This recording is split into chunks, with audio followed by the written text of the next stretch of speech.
pharmacists, welcome. Ilocos Center for Health Development, Cagayan Valley, CHD, Central Luzon. We have Bicol Center for Health Development. We have Mimaropa.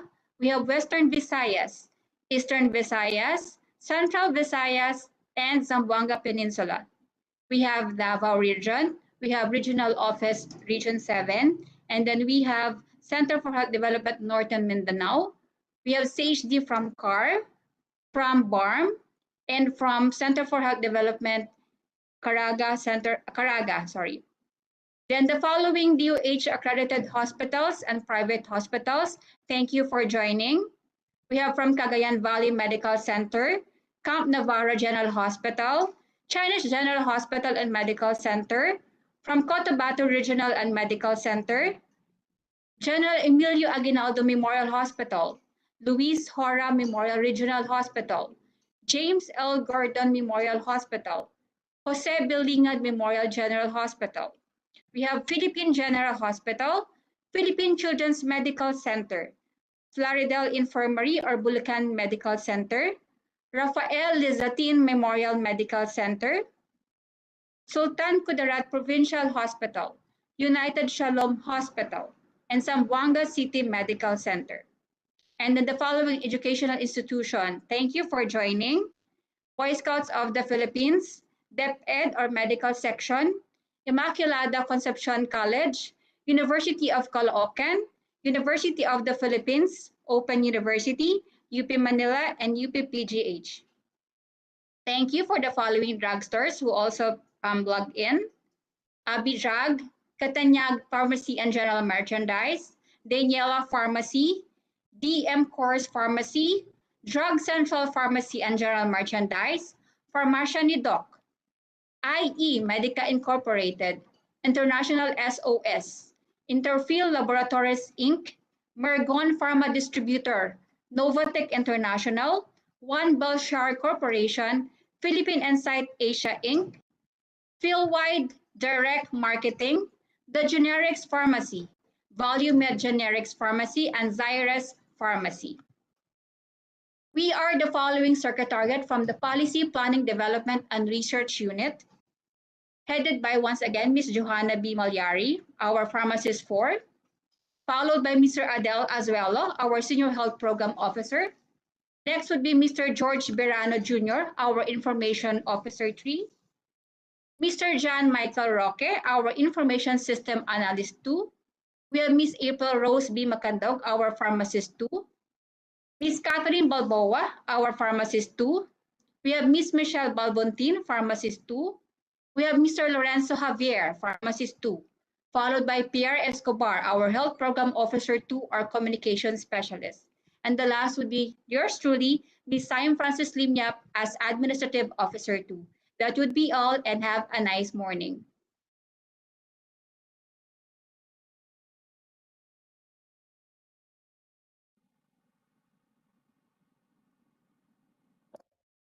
Thank you very much, Ms. Saim, for introducing our participants.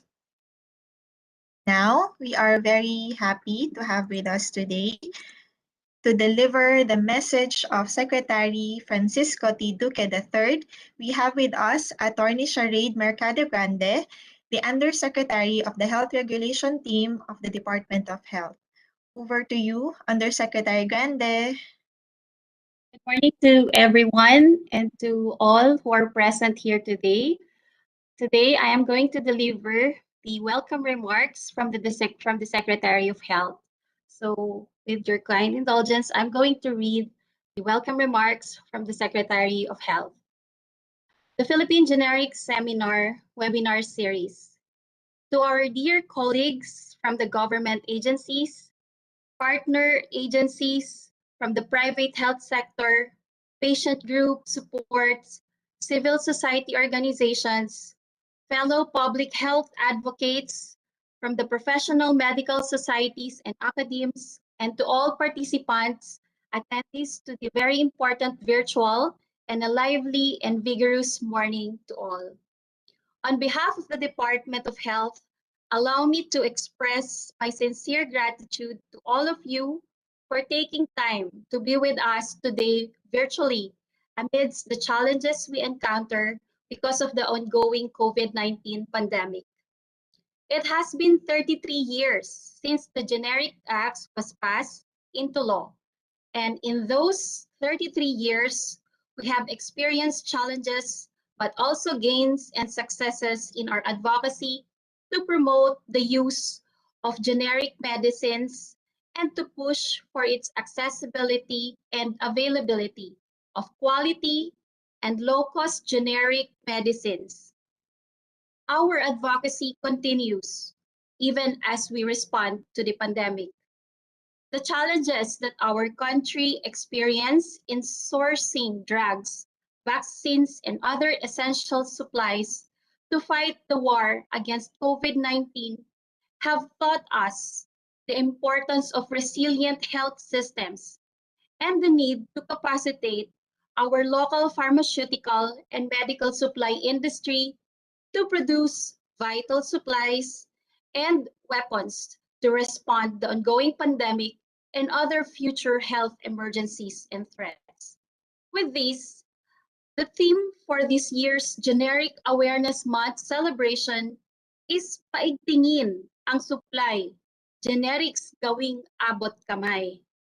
As we commemorate the signing of the Generics Act, we advocate for the strengthening of the local capacity for manufacturing supply of generics to contribute to the achievement of the global goal of ensuring adequate, equitable, affordable, and efficient supply of health goods, particularly those needed to respond to public threats and emergencies. In this two-day Generic Summit webinar series, we will learn about the global and local directions and efforts to strengthen pharmaceutical manufacturing and supply. I encourage all participants to take this opportunity to actively participate and ask away important questions to the resource persons so we can all together learn and improve. Certainly, this COVID-19 pandemic continues to bring a lot of dilemmas in our country. But let us not forget that our government, your government, the Department of Health, still carry on with the unwavering efforts of finding solutions to solve the health crisis. With your support and continued collaboration, and through meaningful opportunities such as this webinar series, we will find ways to adopt this situation and as we move forward to a better normal. Thank you very much and good morning to everyone. Thank you very much, Undersecretary Grande, for delivering the message of Secretary Duque, and thank you for being with us today. We appreciate it, ma'am. Salamat po. Now, it is a great pleasure for me to introduce our next guests who will deliver messages of support to the DOH advocacy to promote the use of generics and to strengthen the local capacity to manufacture supply of generic medicines and health commodities, especially amidst this COVID-19 pandemic. To deliver a message of support from the WHO, we are very fortunate to have with us today the WHO representative to the Philippines, Dr. Rabindra Abayasinghe. Let us give virtual applause for Dr. Rabindra. Over to you, Doctor. Thank you, Your Honor. Can you hear me? Can you hear me? Sir. Thank you. Yes, Doctor. Yes. A very good morning to everybody, especially Undersecretary Grande, DG Eric Domingo, officials from the DOH, affiliated agencies, and colleagues. Thank you for this invitation. We from WHO have been steadfast in promoting and supporting the use of generics, and so it brings me immense pleasure to be able to join this virtual meeting. the summit for 2021.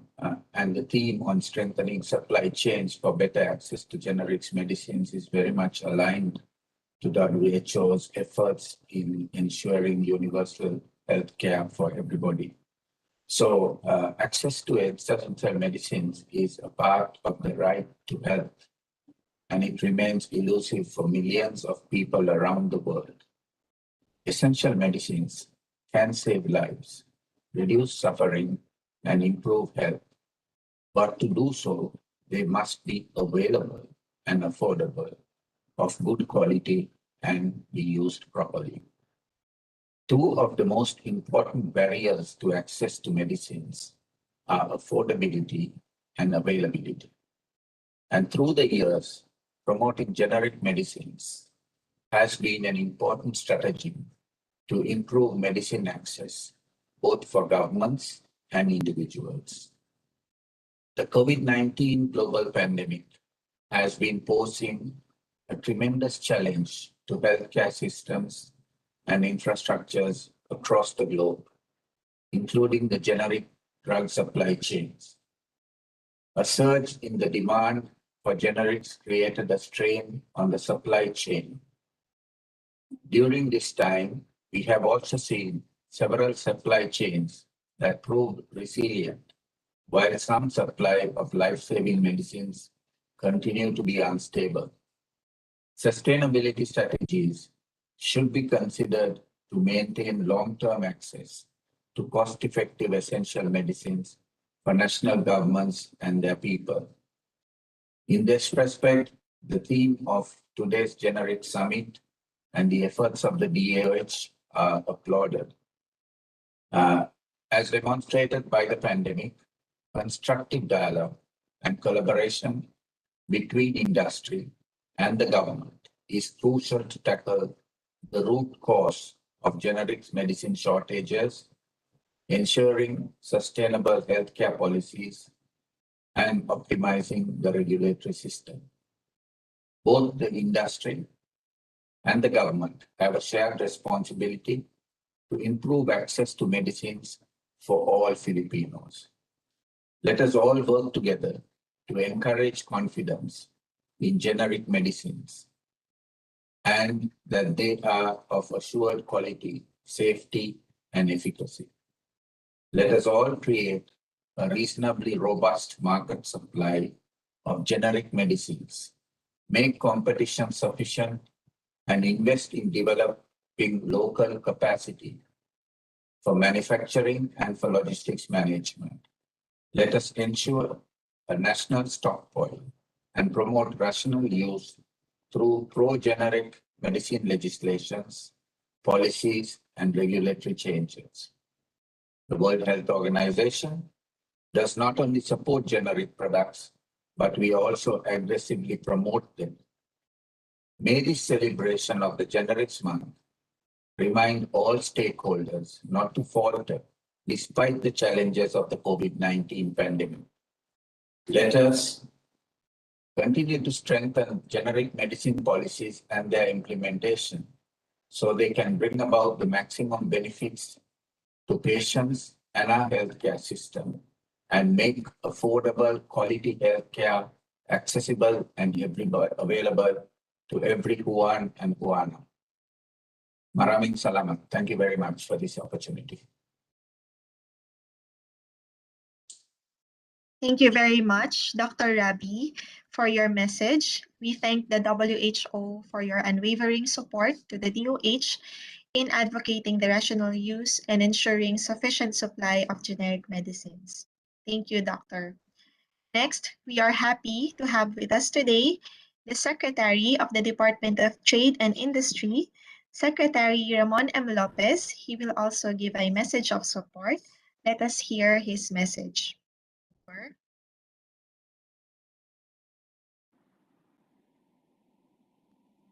Magandang umaga po sa inyong lahat. It is my pleasure to join the DOH and the rest of the Filipino consumers in celebrating the Generics Month. This year's theme, Paigtingin ang supply, generics gawing Abot-kamay, reflects the goal of President Rodrigo Roa Duterte to push for measures that will provide access to affordable medicines, especially for the poorest in society. One of the ways in which the DTI is working towards this goal is through the strengthening of the country's capacity to manufacture and supply generic medicines. This is meant to ensure their adequate, equitable, affordable, and efficient supply, especially at this crucial time when the health of the majority of Filipinos is at stake. We are likewise pushing for measures to attract international pharmaceutical companies to make the Philippines their manufacturing hub and gateway to the rest of Asia. Our country is a good source of natural ingredients and herbs that are being used in pharmaceuticals worldwide. These companies can benefit from our country's young and technologically skilled manpower, strong government support, good policy environment, and regulatory incentives. With the cooperation of all sectors concerned, our generics industry will be able to contribute significantly to the health and recovery needs, especially of the marginalized sectors. By working on our capacity to locally produce drugs, including vaccines, we can create resilient and pandemic-proof health systems. Currently, we have been encouraging vaccine manufacturers to establish plants in the country. Through a joint memorandum circular with DOH, DOST, ARTA, FDA, and the National Task Force on COVID, we have expedited the streamlining and processing of permits and clearances for the establishment of local vaccine manufacturing facilities. This was in accordance with President Rodrigo Roa Duterte's Presidential Directive number 2021-029. To date, the BOI has managed to talk with 7 local companies that have expressed their interest to manufacture vaccines locally. Of the 7 companies, 4 companies, equivalent to about 3 projects, are progressing.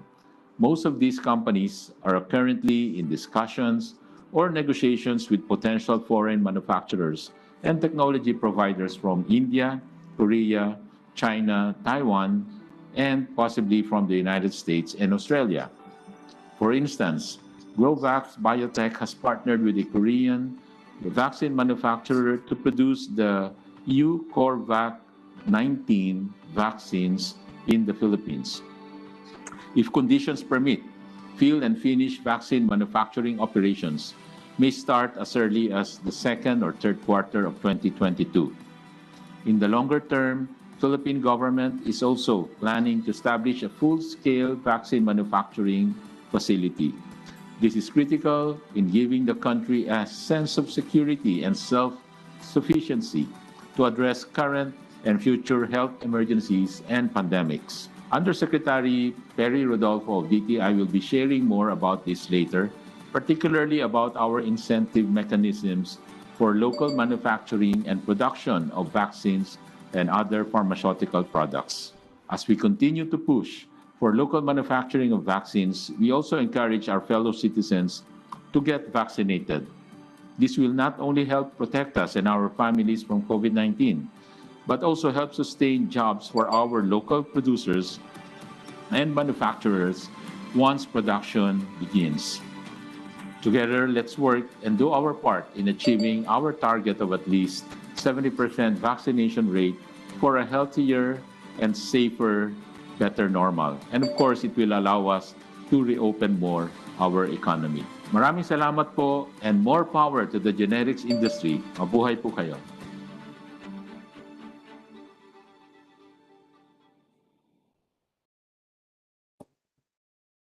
Thank you very much, Secretary Lopez, for the efforts and initiatives of the DTI to strengthen the local capacity of our local pharmaceutical industry.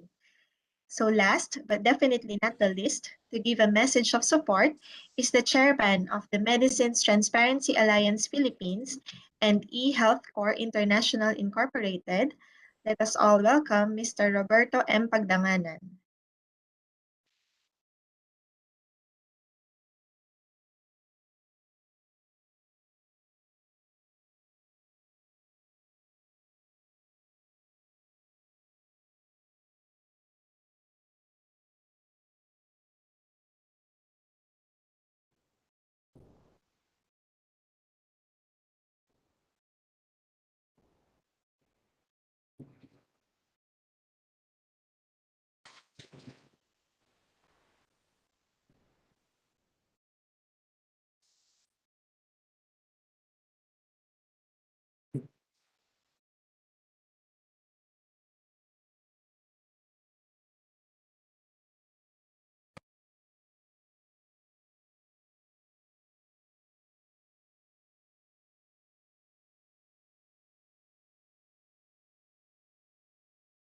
We apologize for the technical difficulty. Again, let us hear the message of Mr. Roberto M. Pagdanganan, Chairman of the Medicines Transparency Alliance Philippines.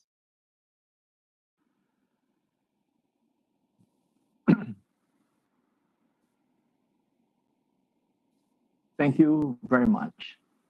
I'd like to thank the Department of Health very much indeed for inviting Meta Philippines to express our statement of support to our request for providing every Filipino access to affordable and quality medicines and healthcare. As we celebrate Generics Month with the theme, Paigtingin and Supply, Generics Gawing Abot-kamay. Let me walk you through some significant milestones in the promotion of generics in our country. On September 13, 1988, then President Torre Aquino signed RA 6675, otherwise known as the Generics Act 1988, into law. And that explains why September has been chosen as the Generics Month in our country. Then in 1995, then President Ramos signed the National Health Insurance Act into law, creating PhilHealth with the objective of providing universal health care for Filipinos by 2010. In 2005, then President Gloria Macapagal Arroyo, realizing the misleading share of generics in the pharmaceutical market, authorized the founding of PITC Pharma, now known as the Philippine Pharma Procurement Incorporated, and the launching of Boutique and Buy program, as well as 2,266 independent boutiques or outlets all over the country were organized in partnership with the private sector. And then the Cheaper Medicines Act, RA 9502, was passed into law in 2008. And in 2019, RA 11223, Universal Healthcare Act of 2019, was signed into law by President Duterte. But its implementation has been hampered or impeded by the onset of the COVID-19 pandemic. From a misleading share of 4% of the total market in 2004 to the government programs such as the Boutique ng Bayan, Boutique ng Barangay, Abot-Obisa at Abot-Kaya, as well as the enactment of the Cheaper Medicines Act, generics use and awareness increased through the years. And we must also give credit that the concept of modeling the market model was adopted and improved upon by the private sector. And we have a proliferation of all these all over the country now selling generics.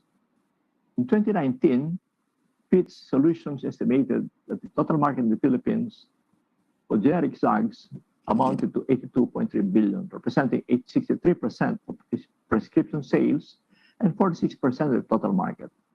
The forecast is that generic sales will likely reach as much as 110 billion pesos by 2024. That's quite a bit of good news. But there's one worrying aspect in all this scenario, and that's the total health expenses and the out-of-pocket share in the THE. In 1997, the total health expenses was estimated at 87 billion pesos, the out-of-pocket 47%. In 10 years' time, the THE jumped to 225 billion pesos, but likewise, the out-of-pocket share increased to 57%, a whopping increase. And in 2018, the THE amounted to 799 billion pesos, and 54% still was thought out of pocket expenses. In other words, aggressively enough, the more money was being poured into the PhilHealth, DOH, even LGUs, pocket. And out of these out-of-pocket expenses, as shown in the following table, medicines accounted for 2/3 of the total, with the other charges as shown on the table, as given by National Statistics Coordination Board. I must point out that in Southeast Asia, the Philippines has the worst, the highest out-of-pocket expenses as percentage of total healthcare. Thailand, which is focused on preventive healthcare, and Singapore and the others have much lower. In the Philippines, this reimbursement system has really gotten us into a big hole. And this has become aggravated with the onset of the COVID-19 pandemic. As we speak here, more than 2 million, in fact, 2,347,550 cases have been confirmed in the Philippines, with total deaths numbering 36,583. May the rest in peace. More than 40.5 million doses of vaccines have been given out, according to the Secretary in charge of vaccines, Secretary Galvez, but only about 16% of the total population have so far been fully vaccinated, way below the target of 70% to attain herd immunity. And therefore, this has brought to forth serious pandemic concerns. One, slow vaccination rollout, which has resulted in many people losing their jobs due to lockdown and also to poverty. Number two, shortage of supply of investigational medicines like tocilizumab and remdesivir, which incidentally are being sold if you can find them at astronomical prices.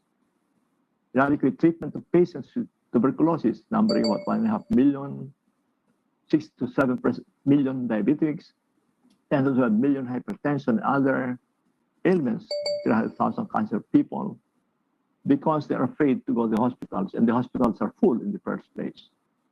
And finally, this problem about high out-of-pocket expenses. And therefore, having discussed all this, Medicines Transparency Alliance Philippines, META, fully support the following action points. Number one, faster rollout of vaccination so that the economy may be opened and this poverty and unemployment problem is stopped or minimized. Implementation of Universal Healthcare Act of 2019 to focus on preventive healthcare, because this reimbursement system really is causing a lot of out-of-pocket expenses and not unnecessary leakages. We should make medicines for TB, hypertension, diabetes, and other ailments available at boutique and buying outlets. We must upgrade the rural health units, even barangay health centers, and expand this boutique and buying all government hospitals, and make sure that these RHUs and the others will be able to provide treatment to these non-COVID patients. We should promote full procurement implemented for medicines through PPI and the shipping of particular mine outlets in government-run RHUs and hospitals. With institutionalized a system of teleconsultation with electronic medical record system in RHUs, barangay health centers, and even hospitals for preventive monitoring, and so that medicines can be dispensed properly to chronically ill patients and referral system when necessary. And finally, META supports the local manufacturing and production of medicines and vaccines. On this note, let me finally quote Helen Keller when she said, and I quote, "Alone we can do so little, together we can do so much." Let's work together, because I believe that by working together, we'll be able to achieve our common goal, providing all Filipinos access to quality and affordable healthcare and medicines. Maraming salamat po. Mabuhay ang Pilipinas.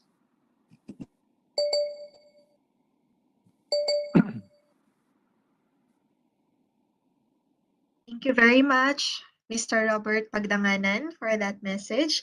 Again, we sincerely thank the WHO representative, Dr. Rabindra Abayasinghe, DTI Secretary Ramon Lopez, and META Chairman Sir Roberto Pagdanganan for your messages of support. We appreciate you being with us today in this summit. At this point of the program, we will start with the presentation of topics for today's session. Our first speaker is a pharmacist who obtained her BS Pharmacy and Master of Hospital Administration degrees from the University of the Philippines, Manila. Currently, she is working as a technical assistant of the Antimicrobial Resistance and Improving Access to Medicines and Health Technologies Project of the WHO Philippines to present the global directions on strengthening pharmaceutical manufacturing and supply. Let us all welcome Ms. Carmela Barcelona. The virtual floor is yours, Ms. Carmela. Over to you. Thank you, Do. Good morning, everybody. So let me just share my screen.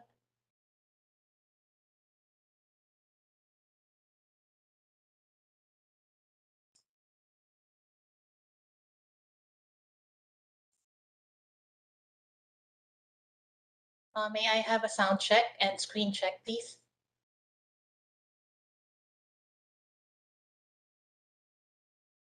We can hear you and we can see your slides, ma'am. Thank you. Thank you, Do. So good morning again, and thank you for the kind introduction. So on behalf of the WHO representative in the Philippines, Dr. Rabindra Abiasing, I would like to congratulate early on the DOH Pharmaceutical Division for a successful event, and also to thank you for inviting WHO. So my presentation this morning will tackle on the global directions on strengthening pharmaceutical manufacturing and supply, particularly highlighting mainstream initiatives on intellectual property and trade in healthcare and on local production to promote timely and affordable access to medicines and other health products.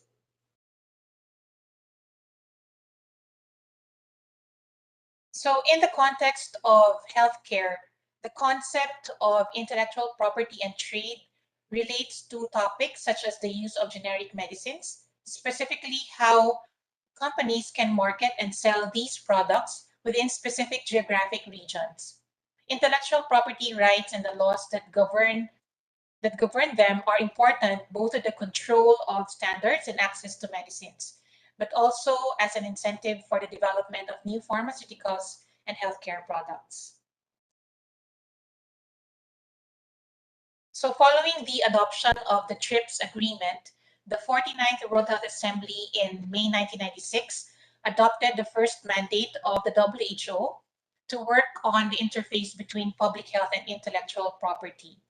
In subsequent years, many more resolutions were adopted, continually broadening and reinforcing the WHO mandate to work on issues related to public health, intellectual property, and trade. In particular, in May 2008, the Global Strategy and Plan of Action on Public Health, Innovation, and Intellectual Property has reaffirmed and broadened WHO's mandate to encourage and support the application and management of intellectual property in a manner that maximizes health-related innovation, protects public health, and promotes access to medicines for all. So the implementation of this strategy and action plan is led by the WHO in close collaboration with national governments and relevant international organizations, including the World Intellectual Property Organization and World Trade Organization. The WHO provides technical and policy advice to its member states upon request and takes an active part in capacity building activities.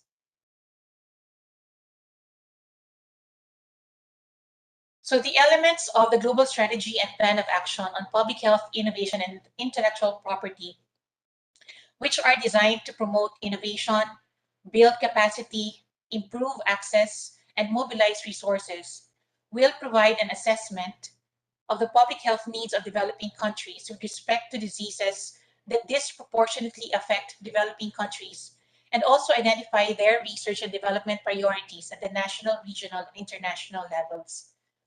Also, it will build and improve innovative capacity for research and development, particularly in developing countries. Build and improve innovative capacity for research and development. Promote research and development focusing on specific diseases. And then third is on building and improving innovative capacity. And fourth element is promoting the transfer of technology. Fifth is to encourage and support the application and management of IP in a manner that maximizes health-related innovation, especially to meet the research and development needs of developing countries. Next is improving delivery and access to all health products and medical devices by effectively overcoming barriers to access. The next element is to secure and enhance sustainable financing mechanisms for research and development, and to develop and deliver health products and medical devices to address the health needs of developing countries.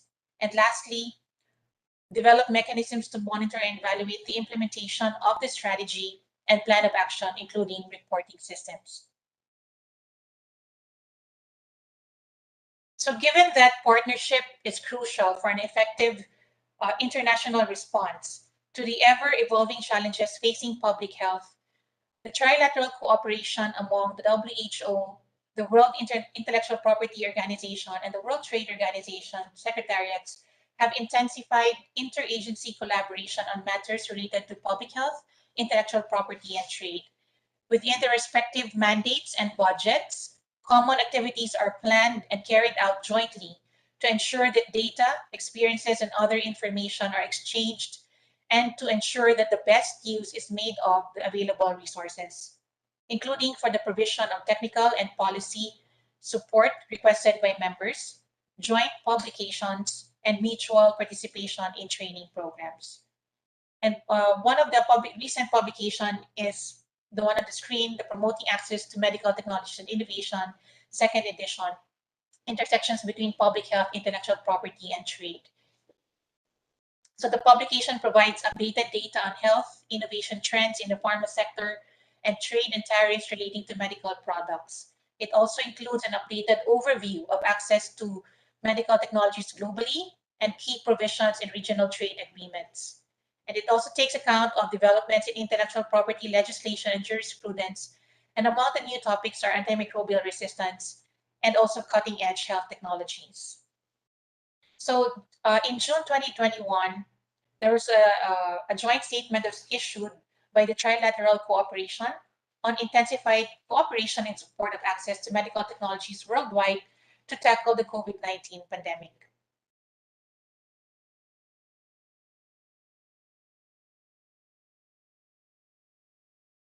So the TRIPS agreement plays a critical role in facilitating trade in knowledge and creativity, in resolving trade disputes over intellectual property, and in assuring World Trade Organization members the latitude to achieve their domestic objectives. This agreement, or the trade-related aspects of intellectual property rights agreement, is a legal recognition of the significance of links between intellectual property and trade.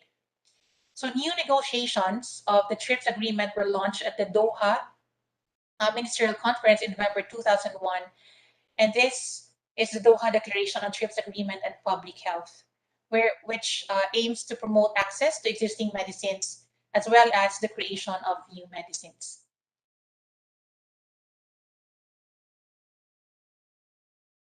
And also the TRIPS flexibilities and provisions of the Doha Declaration has been explicitly stated in the Sustainable Development Goals in Goal 3, Target 3B, wherein it states that provide access to affordable essential medicines and vaccines in accordance with the Doha Declaration and the TRIPS Agreement on Public Health affirms the right of developing countries to use to the full the provisions in the agreement on TRIPS regarding flexibilities to protect public health and in particular provide access to medicines for all.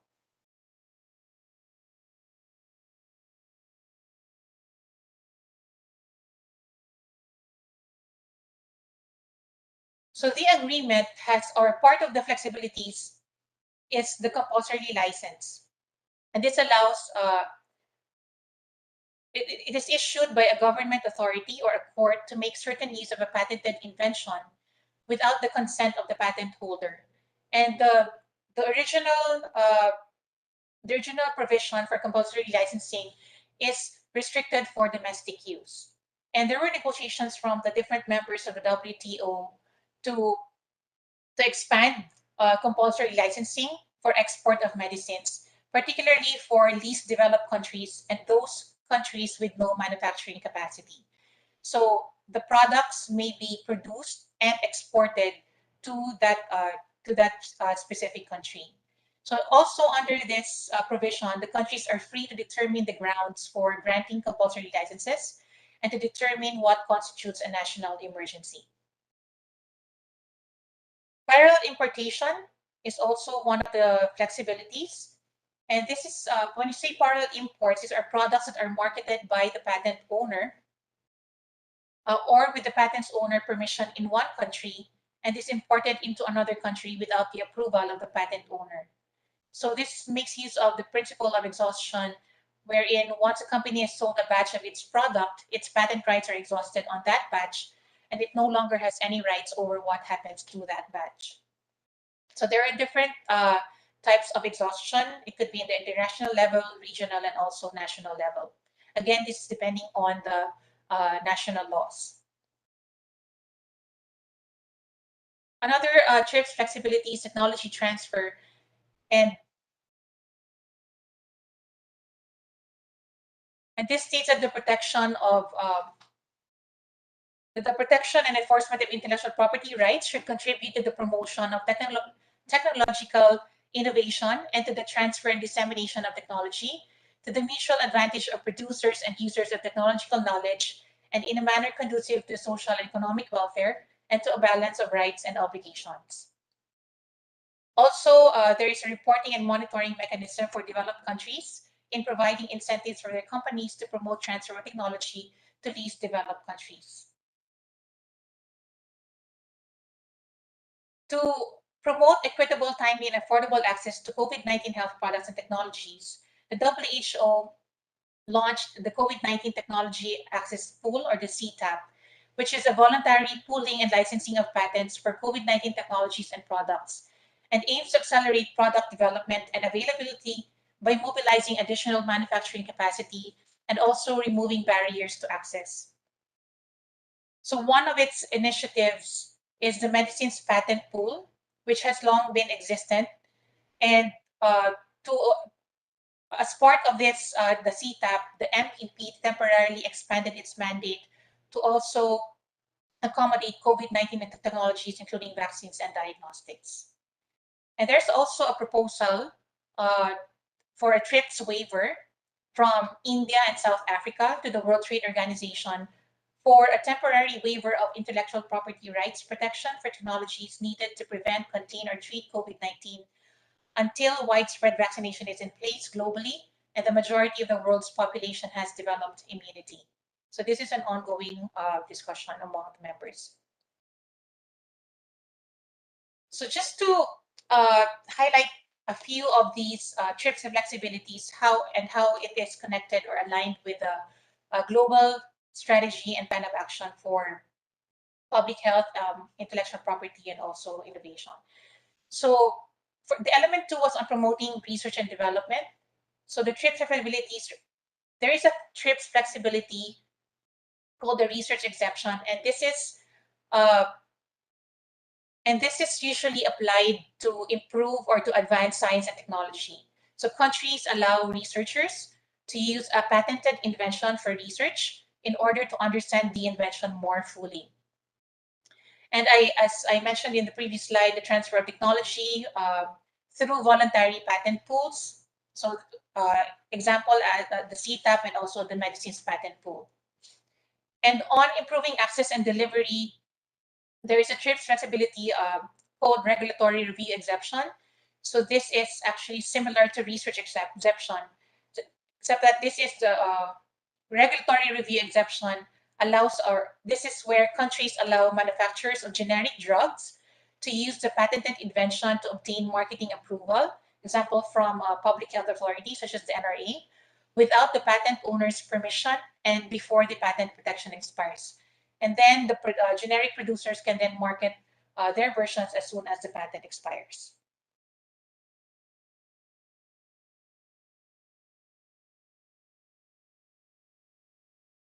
The TRIPS flexibilities is also stated in the WHO roadmap for access to medicines, vaccines, and other health products. The roadmap outlines the principles of WHO's work on access to health products, including essential health system components. And it is structured around 2 interlinked strategic areas that are necessary to support access to health products, namely ensuring quality, safety, and efficacy of health products through regulatory system strengthening, assessment of the quality, safety, and efficacy or performance of health products through pre-qualification, and also market surveillance of quality, safety, and performance. The other strategic areas in improving equitable access, and this is by research and development that meets public health needs and improves access to health products. Also application and management of the intellectual property to contribute to innovation and promote public health. Through evidence-based selection and fair and affordable pricing, procurement and supply chain management, as well as appropriate prescribing, dispensing, and rational use of medicines.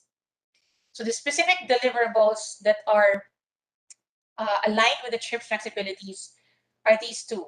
So WHO to provide information on country experiences promoting public health approaches in implementing the TRIPS flexibilities, and also to provide technical support as appropriate upon request in collaboration with other competent international organizations in order to promote access to pharmaceutical products. So all these initiatives were recognized in the interagency statement on promoting local production of medicines and other health technologies, in strengthening local production to improve access to medicines. And in the recent World Health Assembly, there was a resolution that was adopted by different member states, and Philippines is one of the signatories. And this is to strengthen also local production of medicines and other health technologies to improve access. Again, the resolution recognized all the initiatives that were mentioned to achieve universal healthcare and also to improve access to medicines such as generic medicines.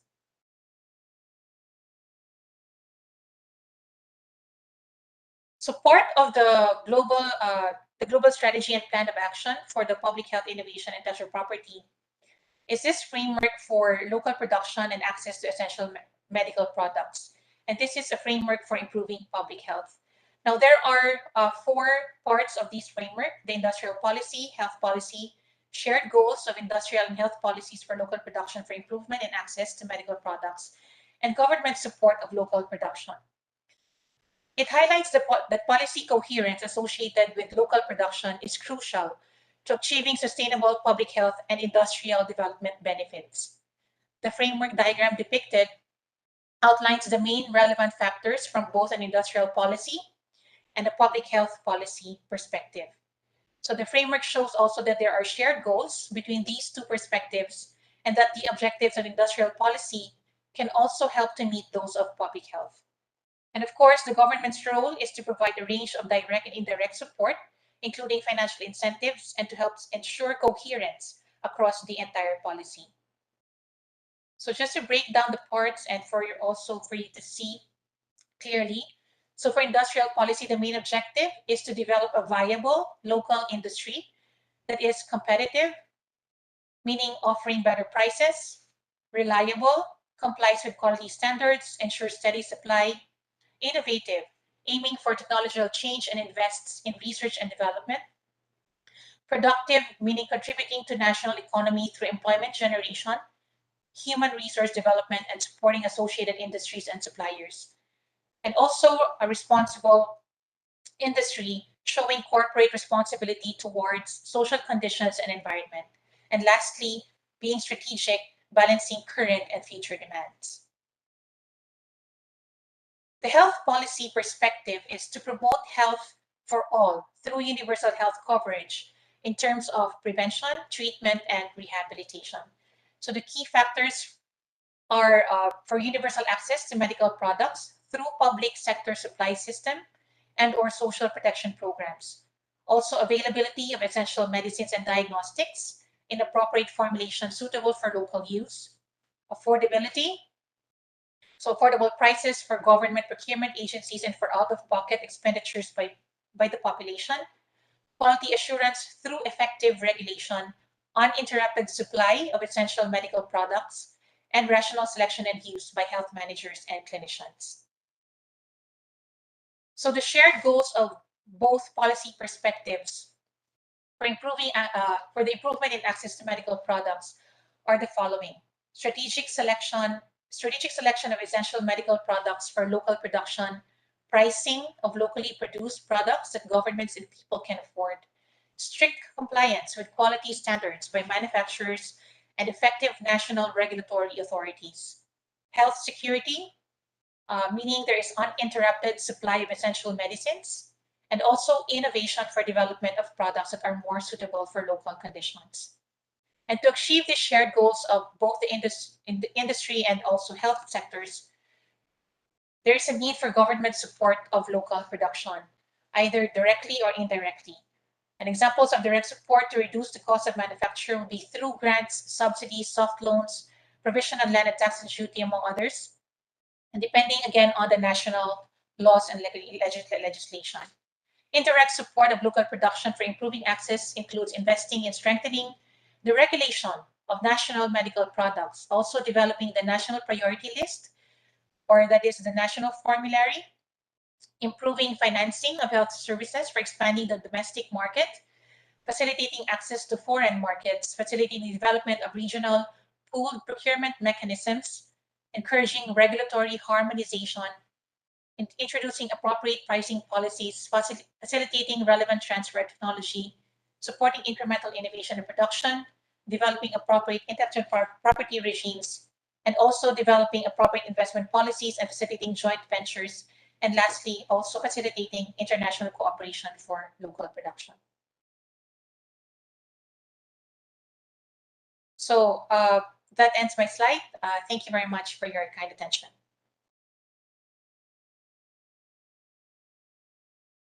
Thank you very much, Ma'am Carmela Barcelona, for your presentation. Let us all give Ma'am Carmela virtual applause. For the next topic, the DOH, with support from the WHO, commissioned the conduct of the Philippine Medicines Policy Implementation Review to the Epimetrics Incorporated to present the preliminary findings from the implementation review of the Philippine Medicines Policy 2011 to 2016, as well as the development of the PMP 2020 to 2030. We have with us today Dr. Stephanie Elco. Dr. Stephanie Co is the Research Operations Head and a Project Manager at Epimetrics Incorporated. She has been working as a public health policy researcher for 5 years after graduating from medical school. We are happy to have with us Dr. Stephanie Co. Over to you, Dr. Stephanie. Yes, thank you, Paul, Ms. Do. And good morning to everyone. Thank you so much to the DOH Pharmaceutical Division for allowing us to present. Oh, no audio. Is there no audio? Hello? Can you hear me? Hello? Can you hear me? Okay, thank you. So, again, good morning, everyone. My name is Dr. Stephanie Co, and I'm here to present on behalf of Epimetrics. And thank you again to the DOH Pharmaceutical Division for inviting us to share some of our findings. So this morning,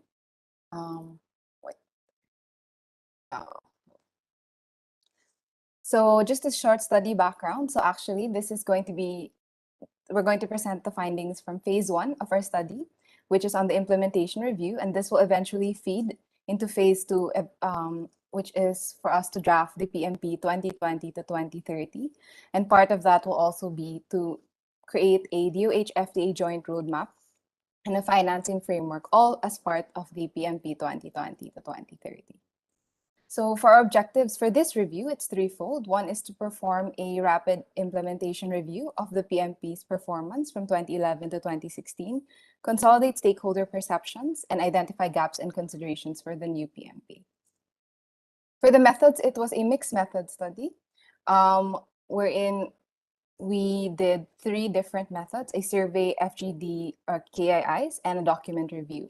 So in general, for the survey and FGDs, we talked or surveyed Centers for Health Development, DOH-retained hospitals, patient advocacy and consumer groups, healthcare associations as part of it, and also did document reviews and progress reports, all the documents from the Pharmaceutical Division, the FDA, relevant AOs, and circulars commissioned. So for the results and discussion, so the way that the results are crafted, or that I will show to you, are also based on the pillars of the SARA Medicines Access Framework, which are the same pillars that the PMP 2011 to 2016 are based upon. So we'll go through each of the pillars and the results through this. First is on the pillar of safety, efficacy, and quality. So the 3 main findings are divided into the Fda Regulatory Standards, the National Pharmacovigilance Program, and on counterfeit medicines. So on regulatory standards, it was shown or said by the respondents that there are very clear requirements in the FDA website. So the protocols for requirements are enforced, and there are mechanisms in place for CHDs and governments to request for authorized documents and suppliers. And complaints on violators are handled by the FDA via letters. However, there is very strong bureaucracy in terms of approval and processing of applications of new medicines, with some respondents saying that it is too stringent or too difficult for new drugs or innovation drugs to enter the market. So the pre-registration of drugs was even said by one respondent as thorough, but also problematic. And this has led to an increase in prices due to the stringent pre-registration process. In terms of regulation, most of the respondents said that they don't really have visits from the FDA. Only one of them actually had a surprise visit from the FDA. Most of them do quality assessment initiated by themselves or by the facility itself. For the National Pharmacovigilance Program, so most of the respondents noted a lack of feedback on reporting adverse drug reactions. Most mentioned that there was an initiative on it. However, they were not very aware of what the feedback was after they gave back, or after they gave the reports on ADRs. So the FDA does have meetings and orientations for this at the regional level. However, it is really one respondent calling it a black hole in terms of what happens after. They are online platforms for reporting, such as Vigiflow. However, some have noted that this no longer is used, or it no longer does exist, or it was discontinued in their area due to budgetary constraints. There's also weak information dissemination among consumers, wherein there's a shortage of FDA field personnel and information dissemination at LGU noted. It is also weak information dissemination to consumer groups, and most of these groups rely solely on the DOH or FDA for announcements on drug safety, but most of them say that they never even receive any information at all. Lastly, on counterfeit medicines. So there are yearly awareness campaigns on counterfeit medicines. This happens every November. And they said that there are very aggressive FDA measures in tackling counterfeit medicines. So they're very happy about that, especially also in terms of the other regulatory measures that they see the FDA is doing, such as PPI stickers and establishment of regional offices to be able to reach them faster. For the next pillar on affordability and availability, so this is divided into 4 different subsections. First is on the generics policy. So there's actually been a very large growth on generics awareness, with most people, or most of the respondents, if not all, aware that generics should be used. However, they say that the use of media is really a double-edged sword. 100% of respondents say that monitoring for generics use is existent, with an increase in generic share in the market. However, the reason that they call media as a double-edged sword is because even if the DOH uses the media for increased generics awareness, the same manufacturers or pharmaceutical companies use the same media to also be able to show their products, and thus be able to sway consumers to brands or against, or to use generics less. Professional groups say that mainstream media, regardless of claims, heavily really affect the perceived quality of medicines by patients. Generics only policy is generally followed, but there are many challenges, especially with substitution still being allowed, with doctors being able to still write brands beside the generics. And this is especially difficult to practice, especially with private physicians and private hospitals.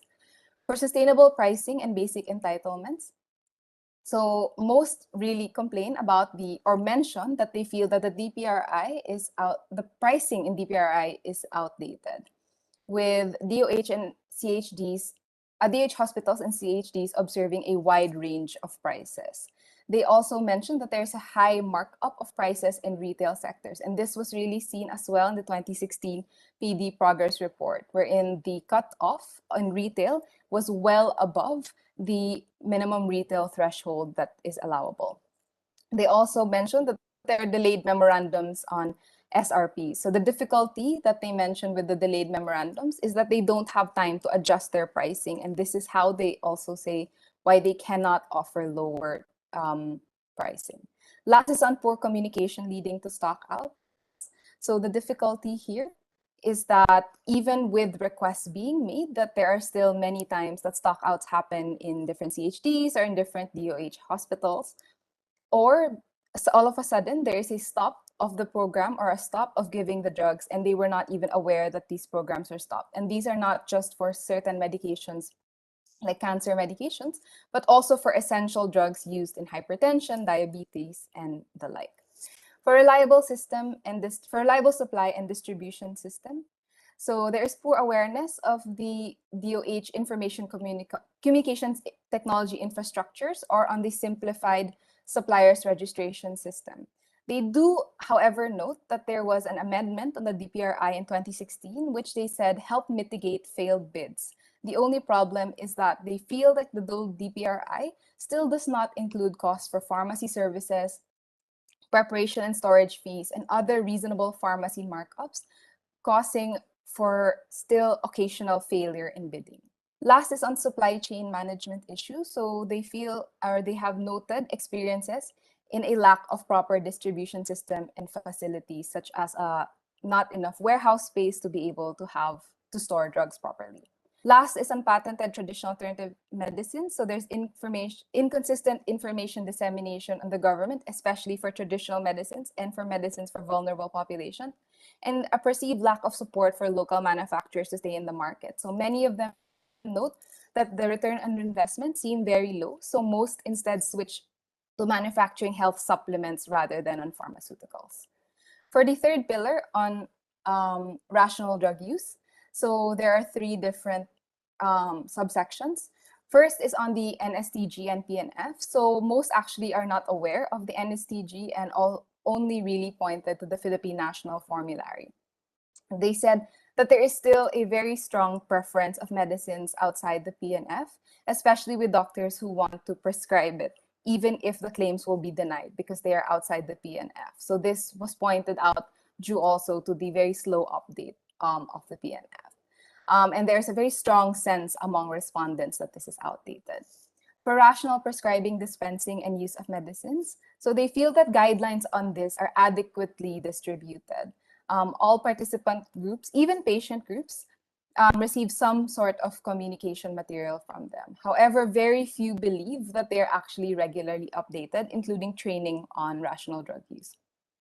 For capacity building, the DOH does train health workers, such as the use of online webinars, advocacy campaigns, in partnership with healthcare professional organizations. And this is mostly on antimicrobial stewardship and AMS training packages.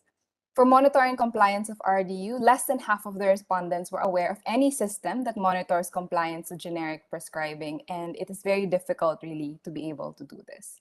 Last is on regulating medicine promotion. So there's a mixture of internal and government-led campaigns on rational drug use. Most institutions have their own activities on this, but they also are aware of the DOH requirements to have a drug therapeutic committee as stewards for RDU. There is limited awareness on accountability of the pharmaceutical industry on their own role for for promoting rational drug use, and a lack of communication of this at the community level, with most consumers and patients at the grassroots level not being aware of what exactly rational drug use is. And this is also highlighted by respondents from the from sales, who say that after the point of sales, they don't really know anymore how they will be able to influence rational drug use among consumers. For the fourth pillar on accountability, transparency, and good governance, so they mention also for systems of medicine prices, there are varying degrees of awareness among healthcare workers and the public on this. Majority of respondents were aware of systems for pricing such as DPRI, EDPMS, Drug Price Watch, but less so for systems on drug registration status or status and regulatory compliance and other critical transactions. They also feel there's a lack of information on system updates and data privacy, with some saying that they don't mind complying with the rules that are being given, but they wish to know more who has access to the information that they are uploading, or even who the web administrators are, when they will get feedback on the information that they put there. They do note that as of late, especially this 2021, there is a more aggressive implementation of the EDPMS, with some mentioning that this is the first year they actually receive sanctions from the DOH for non-compliance. For standards of good governance, so healthcare workers mentioned that there is very low awareness on the initiatives on this, including auditing mechanisms of the PMP, incentives for good governance, or the Philippine Pharmaceutical Bench Book. They said that there are clear criteria on conflicts of interest, but low awareness on it. So the rules are clearly stipulated on AO 2016-0024, which is to help strengthen the Cheaper Medicines Act, but they were unaware of conflicts of interest in itself.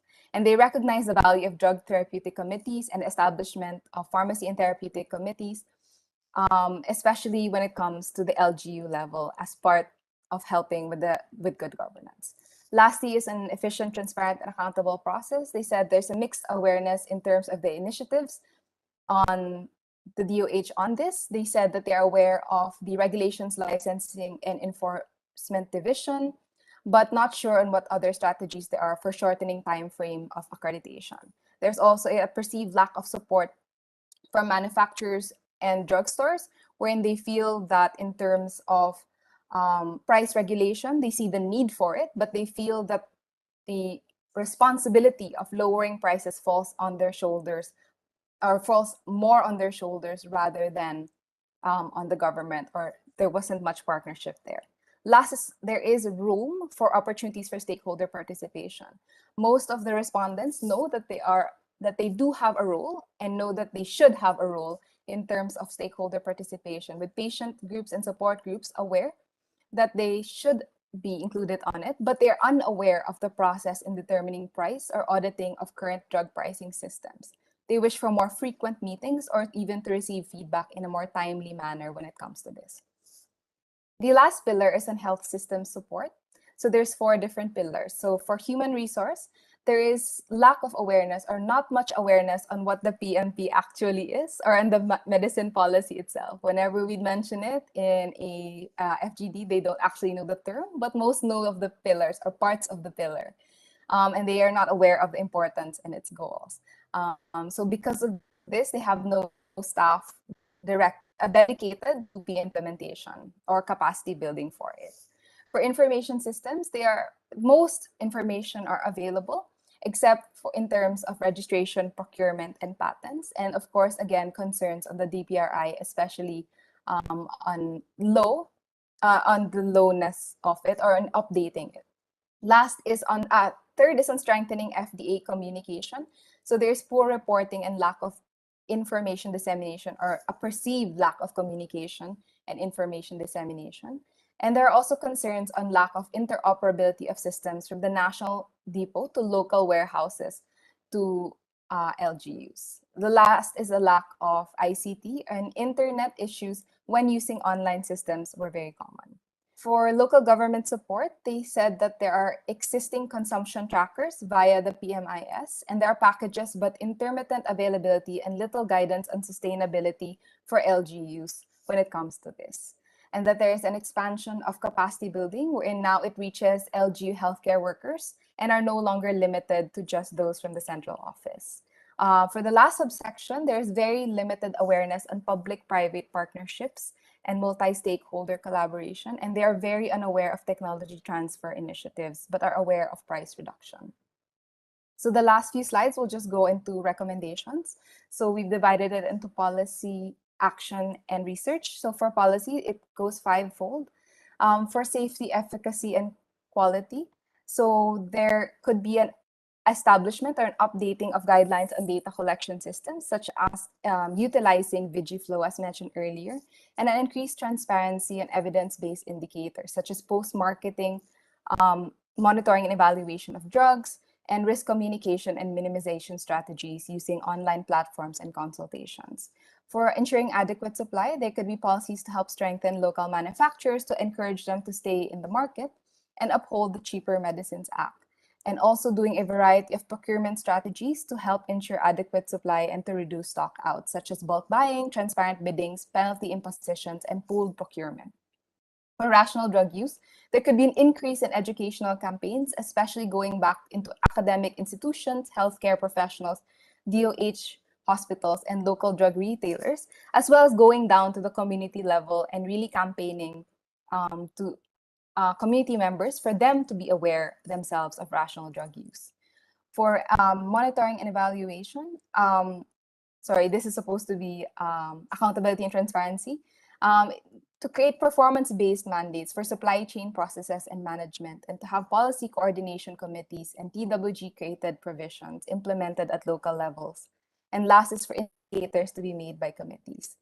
For human resource involvement to strengthen health system support, to clarify roles of stakeholders in the PMP and level expectations during stakeholder meetings, and to have standardized partnerships between DOH Central, CHDs, and LGUs. For action, it's divided fourfold. So have VigiFlow extended to other diseases and not just for AEFI. So local online pharmacovigilance can be extended to ADR monitoring, and to have a process guide similar to how the HTAC is doing it, with clear turnaround times for monitoring and ADRs, so to address the no feedback that comment that most respondents were talking about. For drug price initiatives, to have stronger marketing of Drug Price Watch to improve the current online system to maximize its coverage, and to combat low awareness of the DPRI and encourage public-initiated monitoring of drug prices. And to have dissemination in social media to improve user experience and maximize alternative models. This is actually currently already being done on Facebook. But to have even more regular stakeholder sessions, especially with healthcare providers, to hear their concerns about the formulary. For information, education, and communication initiatives, to revisit the RDU curriculum, especially in K-12, which used to exist and might still exist, and to partner up with DepEd and CHED on this. For LGU capacity building, to extend trainings of CHDs to HRH from the LGUs, and to have and to refine current training materials geared for CHDs to include the context of LGUs in their areas. The last is on research. So this was divided fourfold: to have monitoring and evaluation tools, to have scorecard development for monitoring evaluation, and to make it app-based if possible. For process evaluation, so Lean Six Sigma could be done on the procurement process to address issues on supply chain management issues, or to do cost-benefit analysis for generics versus branded, to check also on the feasibility of local manufacturing. The last two are on health promotion communication, to have population-specific health promotion. And last is to really assess the needs of LGUs or on capacity of HRH as a whole.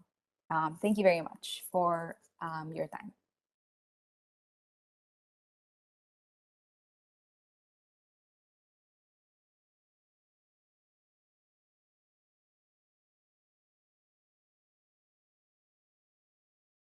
Thank you very much, Dr. Stephanie Ko, for sharing the findings and recommendations of the Philippine Medicines Policy Implementation Review. At this point, to orient us about the efforts of the Food and Drug Administration to support the local generics industry through efficient regulatory policies, we are very fortunate to have with us today Dr. Rolando Enrique Domingo. Dr. Domingo is a tenured professor at the University of the Philippines, Manila, and the current Director General of the Food and Drug Administration, or FDA. Let us all welcome Dr. Rolando Enrico Eric Domingo. Over to you, Director General. Yeah, thank you, and good morning, everybody. Happy Generics Awareness Month.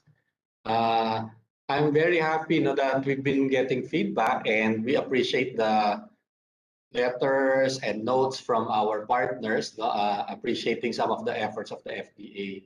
Alam po namin talagang pandemic ngayon, but we have not forgotten about generics. And let me just share with you some of our efforts to make sure that generics are available here in our country. Let me just share my screen.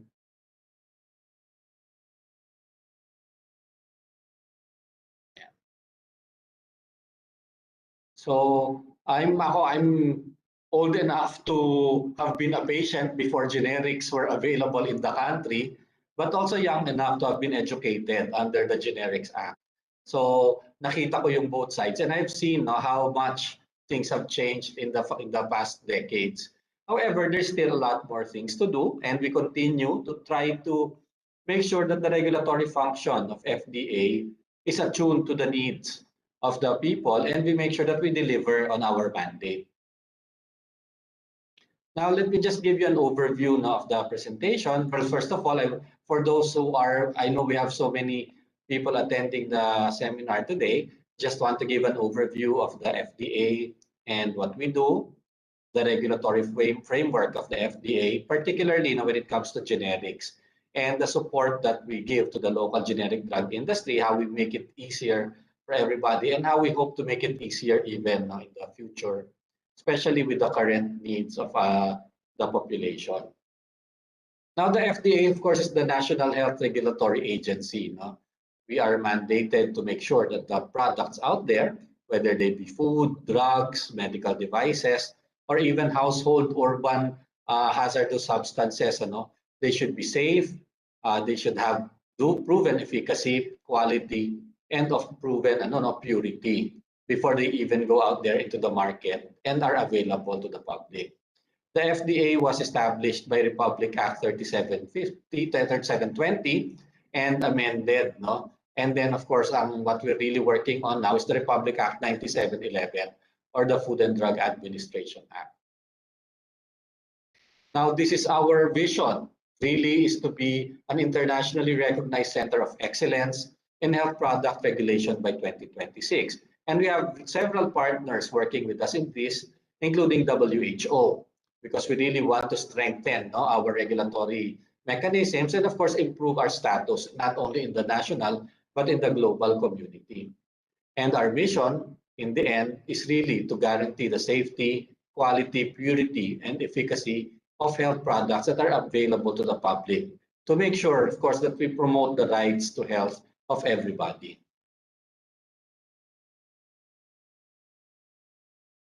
Now, the FDA has several core functions. Number one, we license health establishments. No? So anywhere from manufacturing up to retail, they have to pass through the FDA to make sure that they have the capability, that they have the proper training, that they have the proper facility to do the business that they intend to do, especially since they will be dealing in health products that the public will be getting access to. We also register health products or give marketing authorizations. No? Of course, ngayon time ng pandemic, medyo nag-expand pa ito. No? Like mga emergency use drugs natin or emergency use authorizations that we grant for unregistered drugs or drugs that are not yet fully approved. Once the products are out there, we have another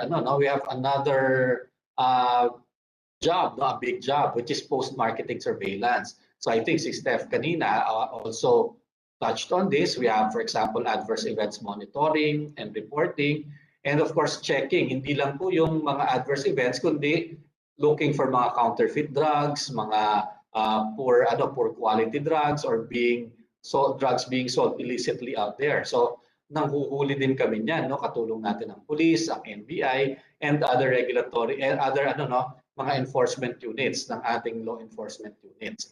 So from start to end ng produkto sa buong life cycle niya, the FDA is there.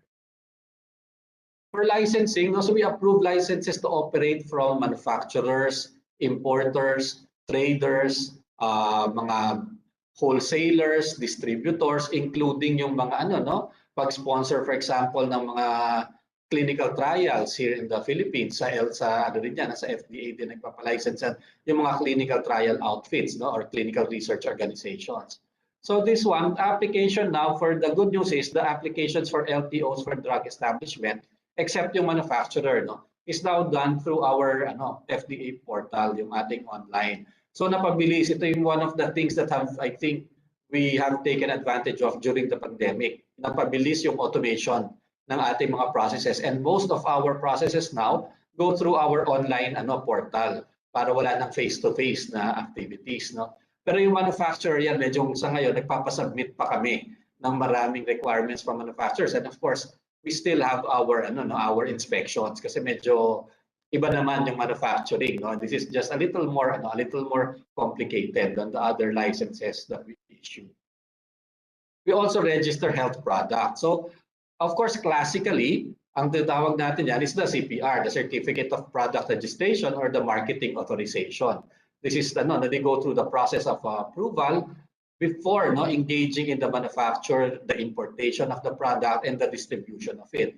We also, of course, regulate promotion, advertising, and sponsorship of health products. So aside from the usual CPR na alam na natin, sa ngayon nga, nagkaroon tayo ng ibang mga responsive mechanisms to our pandemic that has made these products a little more, the needed products, no, yung mga high in demand products for COVID-19, easier, no, to get into the country through our emergency use pathways and our emergency use authorization for vaccines na yun nga, kahit hindi pa fully registered or fully approved, nagagamit na natin during this time as part of our pandemic response. The FDA, of course, helps implement the Generics Act of 1988 or RA 6675. We want to promote, encourage, and require the use of generic terminology. So pag-register sa atin, required lahat yan, no? Generic lahat ng terminology. And we want it to be uniform for everybody, including in the prescription and dispensing of drugs. Ito nababantayan din natin sa level ng mga pharmacy or ng mga doctors, and we do get complaints, no, every now and then that we have to investigate. We want to help ensure the adequacy of supply and the availability of drugs with generic products at the lowest possible cost. Gusto natin siyempre mababa ang presyo, no? At dapat mapagkakatiwalaan ng ating mga kababayan. Now, and to this, we've had several regulatory issuances to help assure na mas mabilis ang registration ng generics dito sa atin. In 2013, we started by coming up with the ASEAN Common Technical Registry, yung ACTD natin, para hindi mahirapan ang mga manufacturers and importers, distributors dito sa ASEAN region. Pare-pareho na yan as a part of the ASEAN. We are part of this process of making sure that the formats are uniform for everybody, and it would be easier to jump from one country in the ASEAN to another, including yung mga manufacturers natin kung gusto nilang mag-export at magbenta sa ibang bansa within the ASEAN region. We also have in 2016, our revised rules and regulations governing the generic labeling requirements of drug products for human use. So again, consistent with the harmonized requirements of ASEAN members. Para hindi yung kapag iba-ibang bansa na registered na, gagawa ka pa ng iba mong dossier para ma-submit dito sa FDA. The revised guidelines on submission of equivalence also for the registration of pharmaceutical products. It's very sad na until now, kapag meron tayong tinatanong, minsan mga reporters or TV interviews, until now, ang question pa rin is, paano po natin masisigurado na ang produkto na generic ay kasing bisa ng produkto na branded, no? And kahit na ako as a doctor, for example, for the past 25 years, I've been telling everybody exactly the same thing. Hanggang ngayon, there's always that lingering question in the minds of so many people. But we tell them, we test them very well before they are even approved, and that also we have equivalent studies to show that these are exactly the same. Magkaiba lang ang pangalan, hindi porke mas mura ay hindi siya useful at hindi siya kasing effective, kundi ito ay talagang equivalent na product. And this helps us persuade the public and give them more information on the products and how effective and safe they are. Sa FDA Citizens Charter namin na bago, we have also decreased the processing time. So dati ito halos isa 254 working days if I'm not mistaken. We've now decreased it to 180 working days. And yung automatic renewal to 20 days. But now with our ongoing automation, the ICT has approved our IT development program for the next 3 years.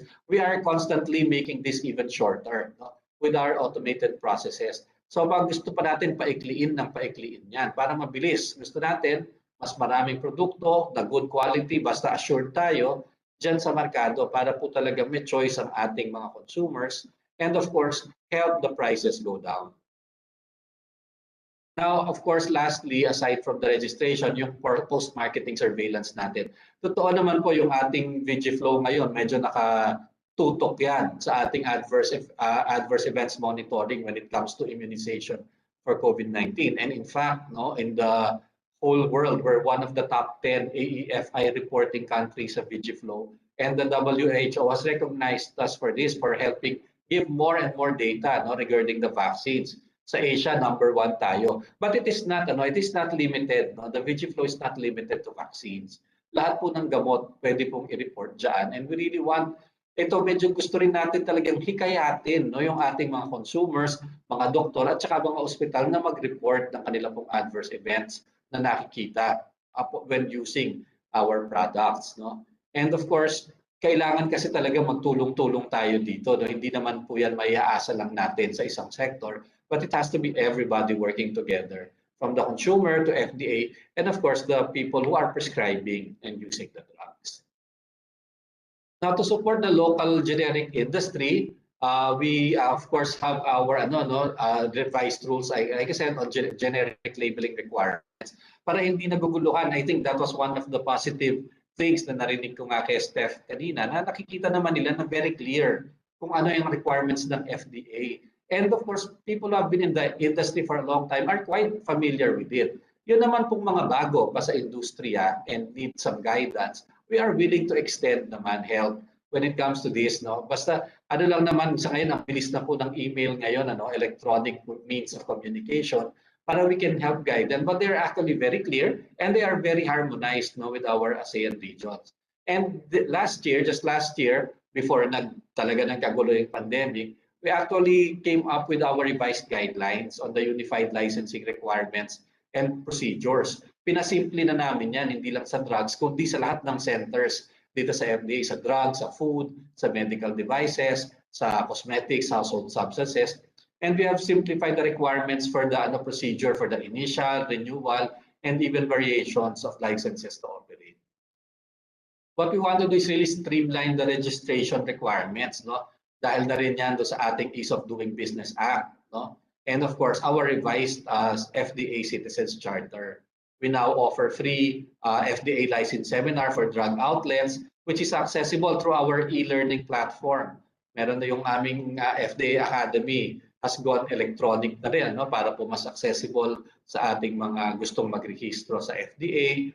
We conduct seminars in collaboration with the industry associations and partners like yung DSAP, no? Our Drugstores Association of the Philippines. And we still regularly hold our kapihans and talakayans with industry associations to discuss and address issues. So regularly ito, monthly, minsan quarterly lang, no, para po marinig din namin kung ano yung mga issues na nakikita natin at para yung share naman natin yung mga bagong regulatory policies ng FDA with our partners, clients, and the stakeholders, no. And ang isa pa pinagkakapalan natin yan is updating the list of the VAT-accepted drugs, no, dahil sa expansion niya sa RA 11534. And our our verification portal is now up. Mas madali na itong gamitin at mas madaling i-view sa aming FDA portal. So I think the past 2 years, we have shown naman that the FDA has decreased, no, the time of registration of products, licenses, and we have been steadily removing, no, our backlogs here at FDA, especially at the Center for Drugs. And right now, we just came up with a new memorandum recently para mapabilis nga lalo na yung mga backlogs na mga nakahintay dito sa FDA. And hopefully by the end of the year, matanggal na natin yan at matapos na natin lahat yan. So maraming salamat po sa inyong lahat, and I hope, no, that we continue no, with our working relationship with our partners and all our stakeholders to make sure, of course, that the FDA is able to deliver on its mandate and at the same time be responsive to the situation and to the needs of our countrymen. Maraming salamat.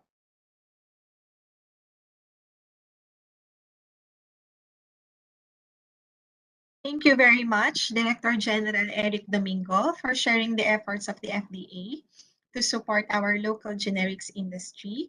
We appreciate you being with us today, sir. Thank you very much, Paul.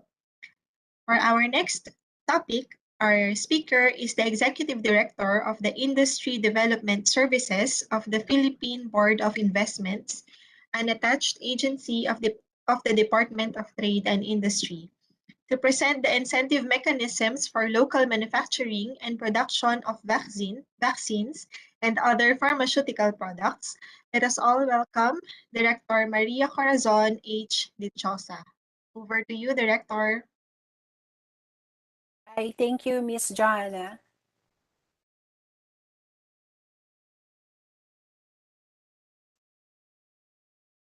Okay, good morning po sa lahat.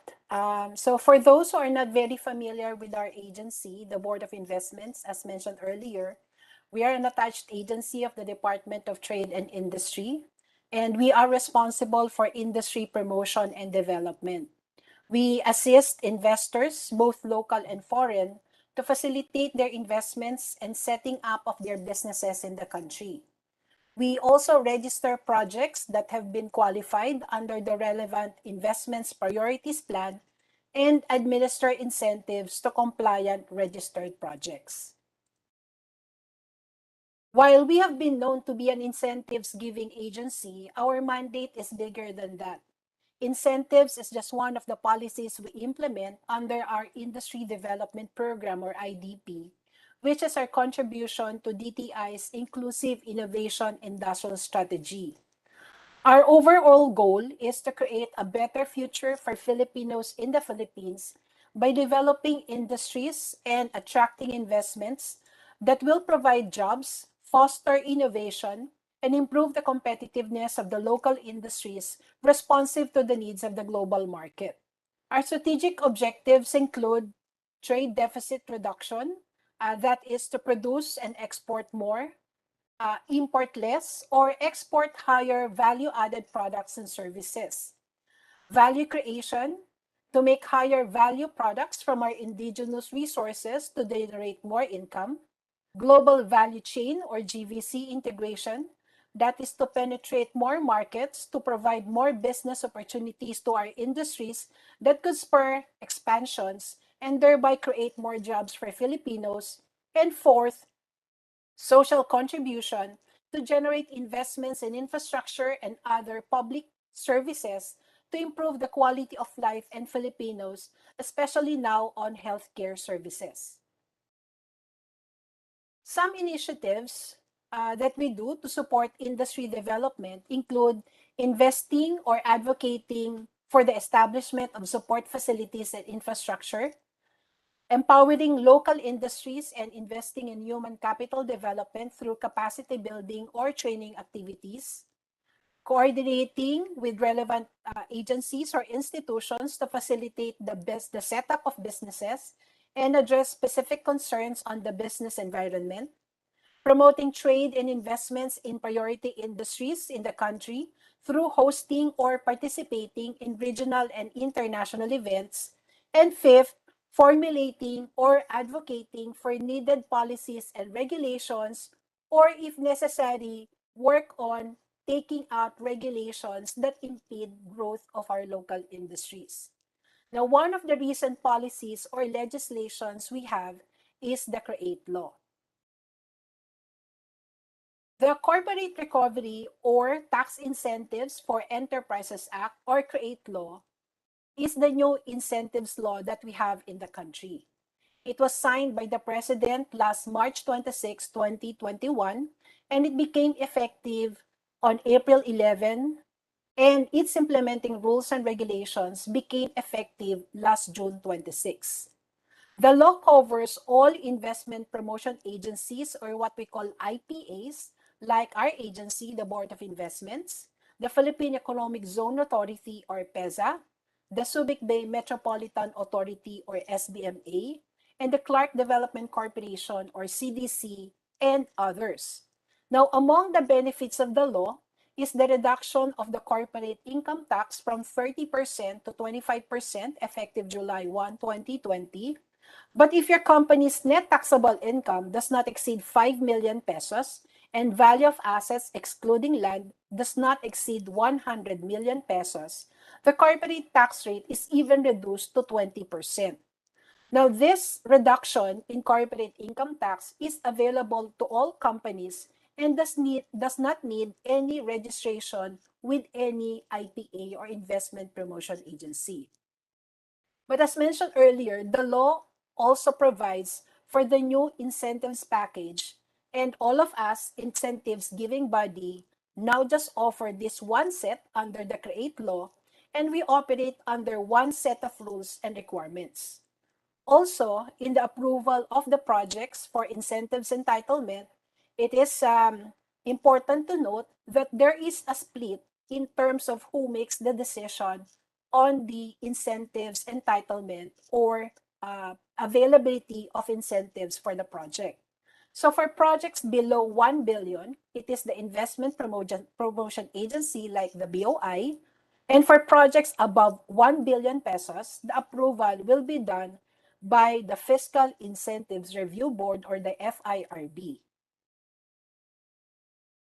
Now, in terms of the available incentives under the law, this include income tax holiday or the ITH, the 5% special corporate income tax or SIT based on gross income earned in lieu of all national and local taxes, enhanced deductions, the duty exemption on importation of capital equipment, raw materials, spare parts, and accessories, and fifth, the VAT exemption on importation and VAT zero rating on local purchases, but specifically available only to exporters. Now, for the list of enhanced deductions, you will see that on the right side of the slide. So this includes depreciation allowance of assets, that is additional 10% for buildings and additional 20% for machineries and equipment, 50% additional deduction on labor expense, 100% additional deduction on research and development, 100% additional deduction on training expense given to Filipino employees, 50% additional deduction on domestic input expense, meaning if you purchase raw materials or supplies that are locally manufactured in the country, this may be part of this additional expense on domestic input. 50% additional deduction on power expense, and then deduction for reinvestment allowance to the manufacturing industries.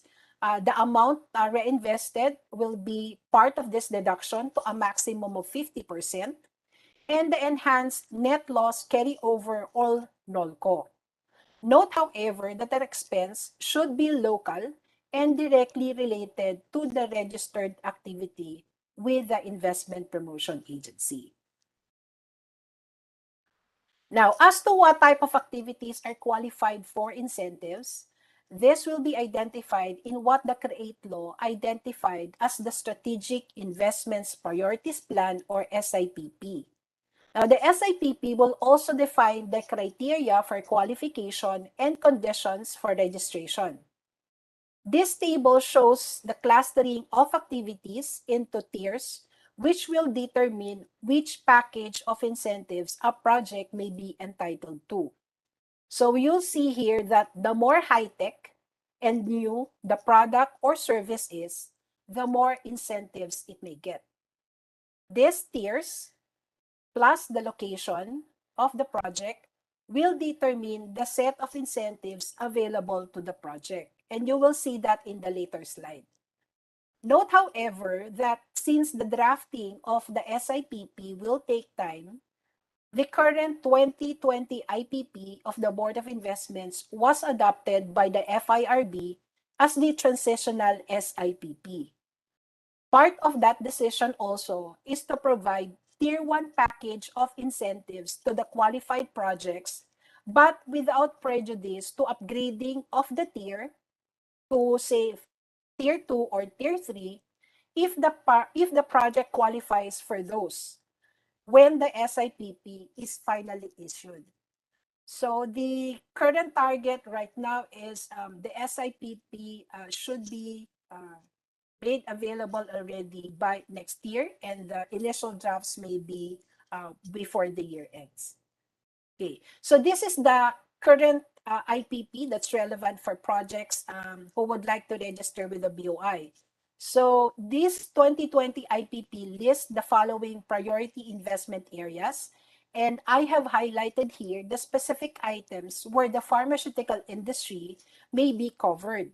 So these are all qualified manufacturing in relation to COVID-19, all qualified manufacturing activities including agro-processing, and 3 innovation drivers. So this specific coverage are going to be shown in the next slides. So the first category is the all qualified activities relating to the fight against COVID-19 pandemic. And this covers the production, or manufacture of medicines, medical equipment and devices, PPE, surgical equipment and supplies, laboratory equipment and its reagents, medical supplies, tools, and consumables, including its raw materials, semi-finished or intermediate goods, and machinery and equipment for the manufacture of said items. Now, these also include repurposing of existing manufacturing activities to produce the mentioned products. So for repurposing projects, if there will be additional investments, equipment, or employment to do the products, it may be considered as a new project, which may be entitled to 4 to 7 years of income tax holiday. Otherwise, the project may only be entitled to 2 years of ITH. This coverage also includes other products and services relating to the fight against COVID-19 or so to mitigate its impact included in the programs by the national government or by any of its agencies or departments or by the local government units. And lastly, under this category, projects registered under this listing are exempted from the locational restrictions. So meaning, if there are projects that would come under this category, they may locate in Metro Manila and still avail of the fiscal incentives under the CREATE law. Now, the second possibility is under all qualified manufacturing, including agro-processing activities. Now, this covers the manufacture of industrial goods and the processing of agricultural items into either semi-finished or intermediate goods like active pharmaceutical ingredients or finished products like medicines. The project must utilize up-to-date and market-appropriate technology and must comply with the national standards as applicable. In addition, a project must satisfy any of the following criteria to be qualified for registration. So the product to be manufactured or applied with BOI is currently imported by the Philippines or by the country. And that our importation of the said product for the period 2017 to 2019 grew by an annual average of at least 10%.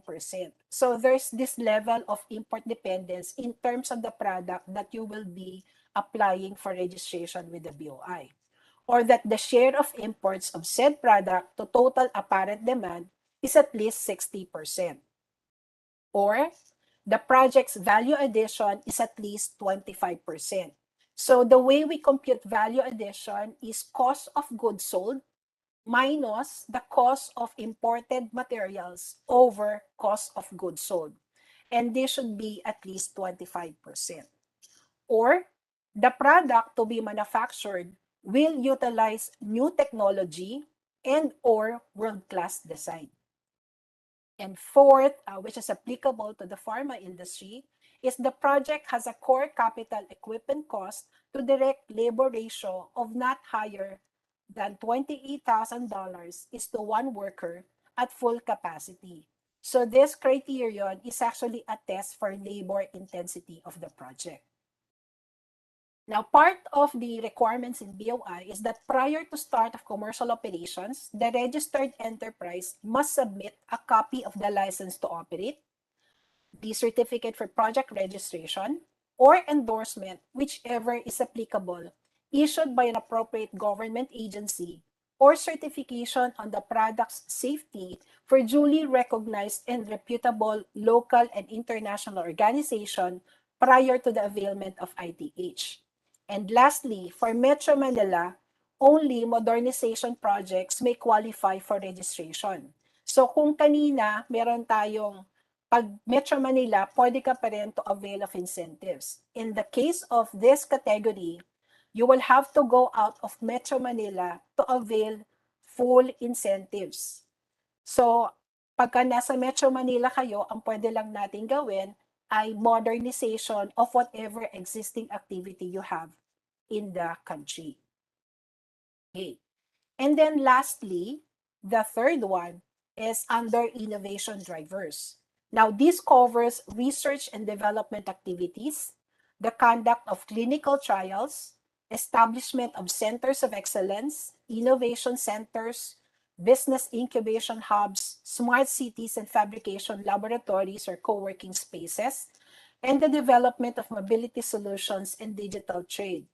This also covers the commercialization of new and emerging technologies, uncommercialized patents on on products and services, and products of locally undertaken research and development. So this is actually our way of supporting, for example, researches done by the Department of Science and Technology and other government entities that have funding for research and development of our local companies. And then we also have the startups and startup enablers under RA number 11337 or the Innovative Startup Act. Now, in terms of the period of availment, please be guided by this table from the CREATE law. Based on the tier and the location, the project may enjoy from 4 to 7 years of income tax holiday or ITH, and 5 or 10 years of enhanced deductions. But if, for example, the project will be engaging in exports, it will have the option to avail of the special corporate income tax of 5% in lieu of enhanced deductions. But to avail of either, at the time of application, you should be able to already elect which one the project will be availing. So part of the application documents will be a letter from the company or a statement from the company saying, I will avail of the enhanced deductions for the project, or you will avail of the special corporate income tax for the project. So that will be there in the application document. And during the availment of your incentives, that will be fixed already. So you cannot change your mind. So you have to really assess before you apply with the investment promotion agency, which is better for your project. In the determination of metropolitan areas, as you will notice in the second box, or in the third box, there is what it says metropolitan areas or areas contiguous and adjacent to the national capital region. So far, we only have 3 NEDA identified metropolitan areas, and these are Metro Manila, Metro Cebu, and Metro Davao. So all other cities or provinces and not contiguous to these 3 what we call metropolitan areas will be considered under all other areas, and they may be entitled to the 6 to 7 years of income tax holiday and 5 or 10 years of enhanced deductions or the SIT. Lastly, there is this provision under the CREATE law on the power of the President. It states that upon the recommendation of the FIRB, the President may modify the mix, period, or manner of availment of incentives provided under CREATE, or craft an appropriate financial support package for a highly desirable project or a specific industrial activity. Financial support includes utilization of government resources such as land use, water appropriation, power provision, and budgetary support provision under the Annual General Appropriations Act. To be highly desirable, the project has to have a comprehensive sustainable development plan with clear inclusive business approaches and high level of sophistication and innovation, and with minimum investment capital of 50 billion pesos or at least 10,000 direct local employment generation. Now, for these types of projects, the total period of availment will not exceed 40 years, and that of that 40 years, there can only be a maximum period of 8 years of income tax holiday. Okay, so yan po yung ating incentives mechanism. And for any inquiry or assistance, please let us know. You may contact me through the shown email address on the screen. You may also get in touch or be updated on BOI matters through our social media accounts. Again, congratulations to the successful conduct of this Generic Summit. Thank you po, and good morning po ulit sa inyong lahat. Thank you very much, Director Dichosa, for your presentation and for joining us in today's session. The next topic in our program is about the efforts of the national government on strengthening vaccine supply. It's my pleasure to introduce to you the current and the first ever appointed Director General of the Anti-Red Tape Authority or ARTA, Secretary Attorney Jeremiah B. Belhica. Thank you for being with us today, sir. The virtual platform is yours.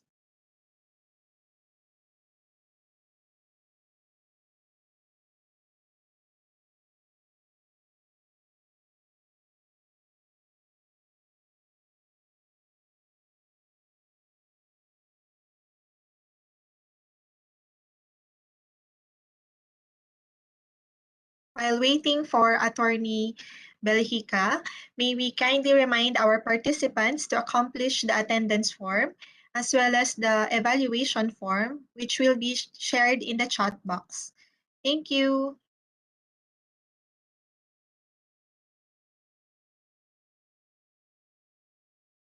Again, allow me to introduce to you. Let us all welcome Secretary Attorney Jeremiah B. Belhica, Director General of the Anti-Red Tape Authority or ARTA. Over to you, sir. Thank you for joining us today.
Again, our next topic is about the efforts of the national government on strengthening vaccine supply. It is my pleasure to introduce to you the current and the first ever appointed Director General of the Anti-Red Tape Authority or ARTA.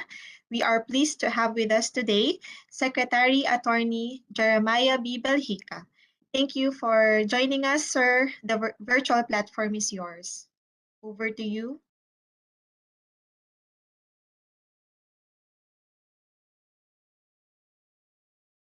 We cannot hear you, sir.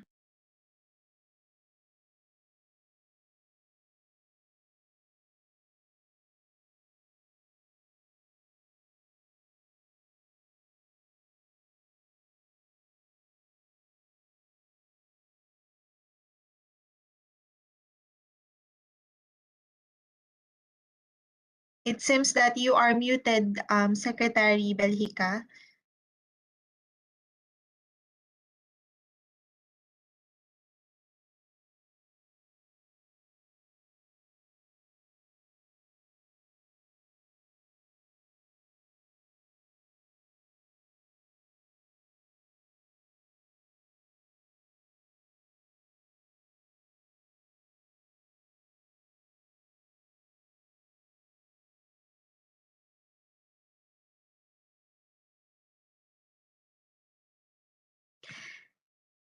Hi, attorney. We cannot hear you, sir.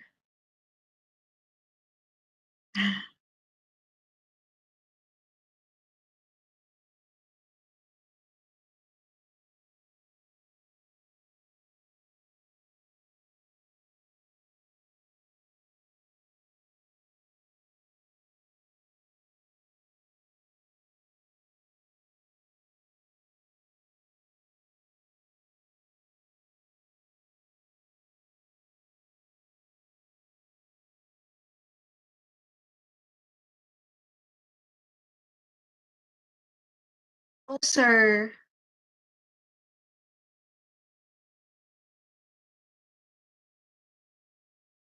We still cannot hear you, sir. So just to provide, while waiting for Secretary Belhica, we apologize for the technical difficulties, but to provide trivia about our resource person.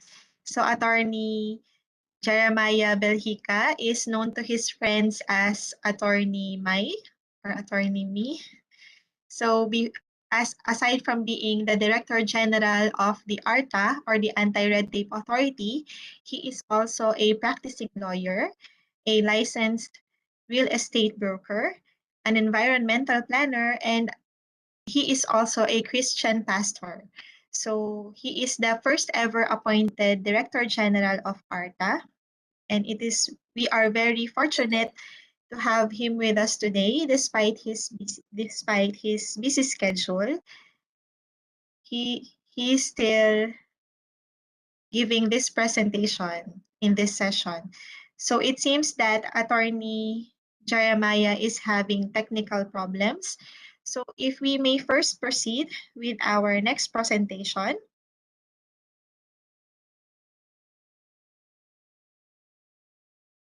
In the interest of time and while waiting for ARTA to resolve any technical issues, we will proceed to our next topic for this program. So our next topic is about the updates on the COVID-19 clinical trials and the vaccine self-sufficiency roadmap. I am pleased to introduce to you the Executive Director of the Department of Science and Technology, Philippine Council for Health Research and Development.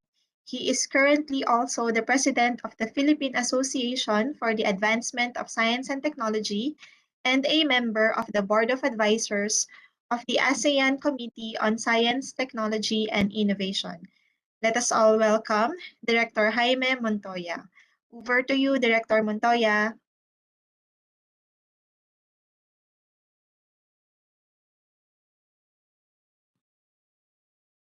A pleasant morning to everyone. Thank you for inviting me to this meaningful celebration of Generics Month. The Department of Science and Technology, Philippine Council for Health Research and Development, fully supports this mission to make medicines and health goods more accessible for the Filipino people. As the lead agency for health and health-related research initiatives in the country, we provide support to research projects dedicated to alleviating the most pressing health concerns and burdens of the community.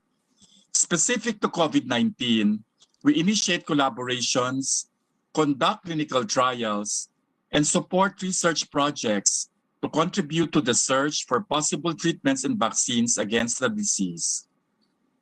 Today, I will share the latest updates on the country's initiatives to participate in ongoing vaccine trials for COVID-19.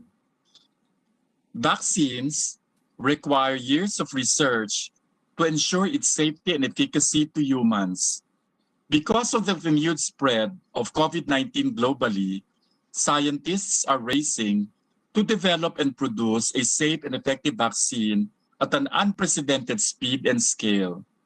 In the global context, there are currently 37 vaccine candidates in clinical trial phase 1, 36 in phase 2, 34 in phase 3, and 8 in phase 4.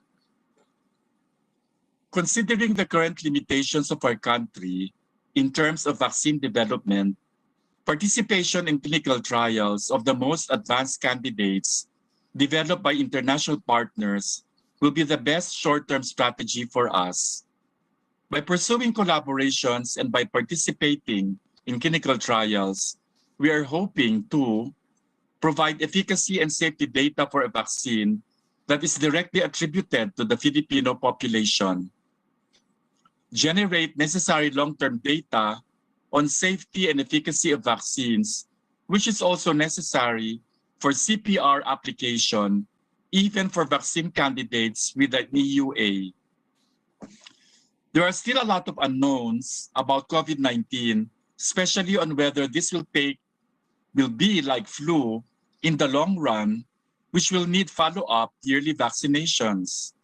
And with the new COVID-19 variants being identified, tweaking of vaccine candidates or their dosing schedule may also be needed to improve their efficacy, and clinical studies are needed to confirm this.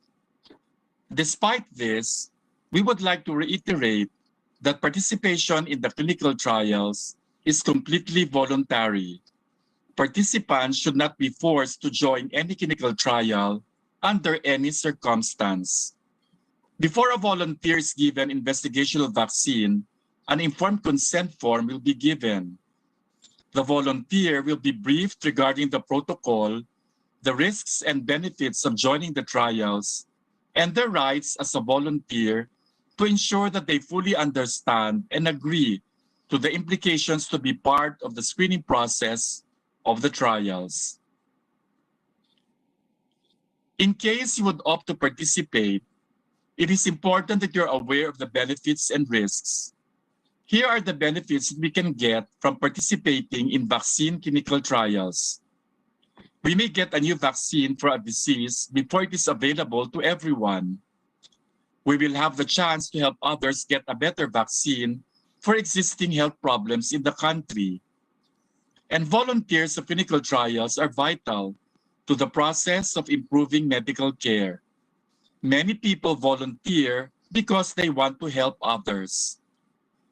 Clinical trials are ongoing research, which means that we are not sure of the outcomes. Here are the risks to consider. Clinical trials are experimental, so there's always a possibility that the vaccine may not work. There is a possibility that the new vaccine may cause some side effects, and in some extreme cases, severe adverse effects. You may not be part of the treatment group that gets the new treatment. Instead, you may be part of the control group, which gets the standard treatment or a no treatment placebo that is inert and safe. To minimize these risks and ensure the safety of participants, a rigorous review process is conducted by the FDA and its partner evaluators. No vaccine candidate will be approved for clinical trials unless it has completed the review process and has complied with the scientific and ethical requirements of the evaluators. In the country, the Task Group on Vaccine Evaluation and Selection, composed of the DOST, DOH, FDA, RITM, DFA, DTI-BOI, and the NDC, oversees the applications for the conduct of clinical trials in the country and evaluate the results of these trials. The task group provides recommendation on which vaccines will be considered for negotiation and procurement by evaluating the safety, efficacy, and other relevant data from clinical trials, the existing evidence, and updates on vaccine development and international recommendations on vaccine use. Although there are vaccines that are already given Emergency Use Authorization, or EUA, we still aim to enhance vaccine availability by collaborating with international vaccine developers. The Task Group on Vaccine Evaluation and Selection is continuously reviewing the recommendations of the DOST-convened Vaccine Expert Panel, or VEP, on our partnerships for the conduct of COVID-19 vaccine clinical trials in the country. To date, discussions or coordinations with 24 biotech and pharmaceutical companies from countries have been done. As approved by the IATF, EAD, through its resolution number 47, the Philippines will participate in the WHO Solidarity Trial Vaccines as part of its commitment in contributing to the global efforts in addressing the COVID-19 pandemic. Our participation in the Solidarity Trial will allow the Philippines to contribute towards evidence-based safety, and efficacy of candidate vaccines for Filipinos through collective problem-solving, interconnectedness, and inclusivity. The UP Manila Philippine General Hospital will lead the implementation of the WHO Solidarity Trials for Vaccines in the country, with support from the DOST and the DOH. The Philippine vaccine team prepared rigorously for the conduct of the WHO Solidarity Vaccine Trials. The team has conducted coordination meetings, both online and face-to-face setup, with the NCR mayors regarding the identification of secondary sites, possible referral hospitals for patients who will experience ADRs, and other specific support such as the process of recruitment using pre-registered databases. Online trainings were also conducted, such as the good clinical practice and COVID-19 vaccination training for health workers, and staff prepared by the hospital site team leaders and WHO respectively. These trainings are designed to ensure that the Philippine vaccine team is well equipped about the rights, safety, and well-being of human subjects involved in the clinical trials. As soon as we receive final instructions from the WHO for the global launching, the clinical trials in the Philippines under the Solidarity Trial for Vaccines will officially start.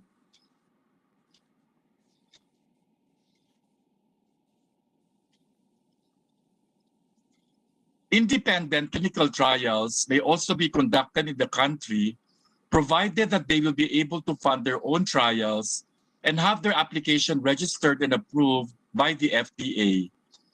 These trials will be funded and implemented by independent private companies and their respective clinical research office. Aside from the WHO Solidarity Trial for Vaccines, there are 7 independent vaccine clinical trials approved by the FDA. Sinovac's vaccine clinical trial for adult ages 18 to 59 years old was withdrawn as they have decided to focus on their trials for the pediatric age group.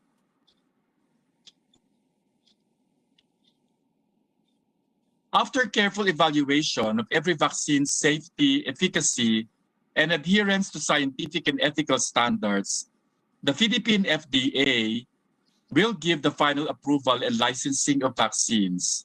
Per Executive Order number 121, Series of 2020, the FDA was granted by the President with the authority to issue an EUA to COVID-19 vaccines and treatments.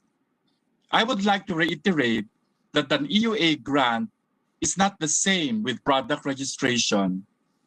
Even with the EUA mechanism in place, it is still crucial to continue the conduct of clinical trials, especially those in cases of serious adverse events. The FDA may immediately revoke the grant. Every vaccine candidate, including those with an EUA, will require a certificate of product registration.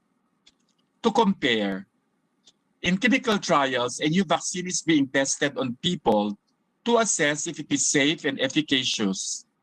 Vaccines in clinical trials are not fully proven safe and effective yet at this stage. Further, clinical trials are not vaccination programs.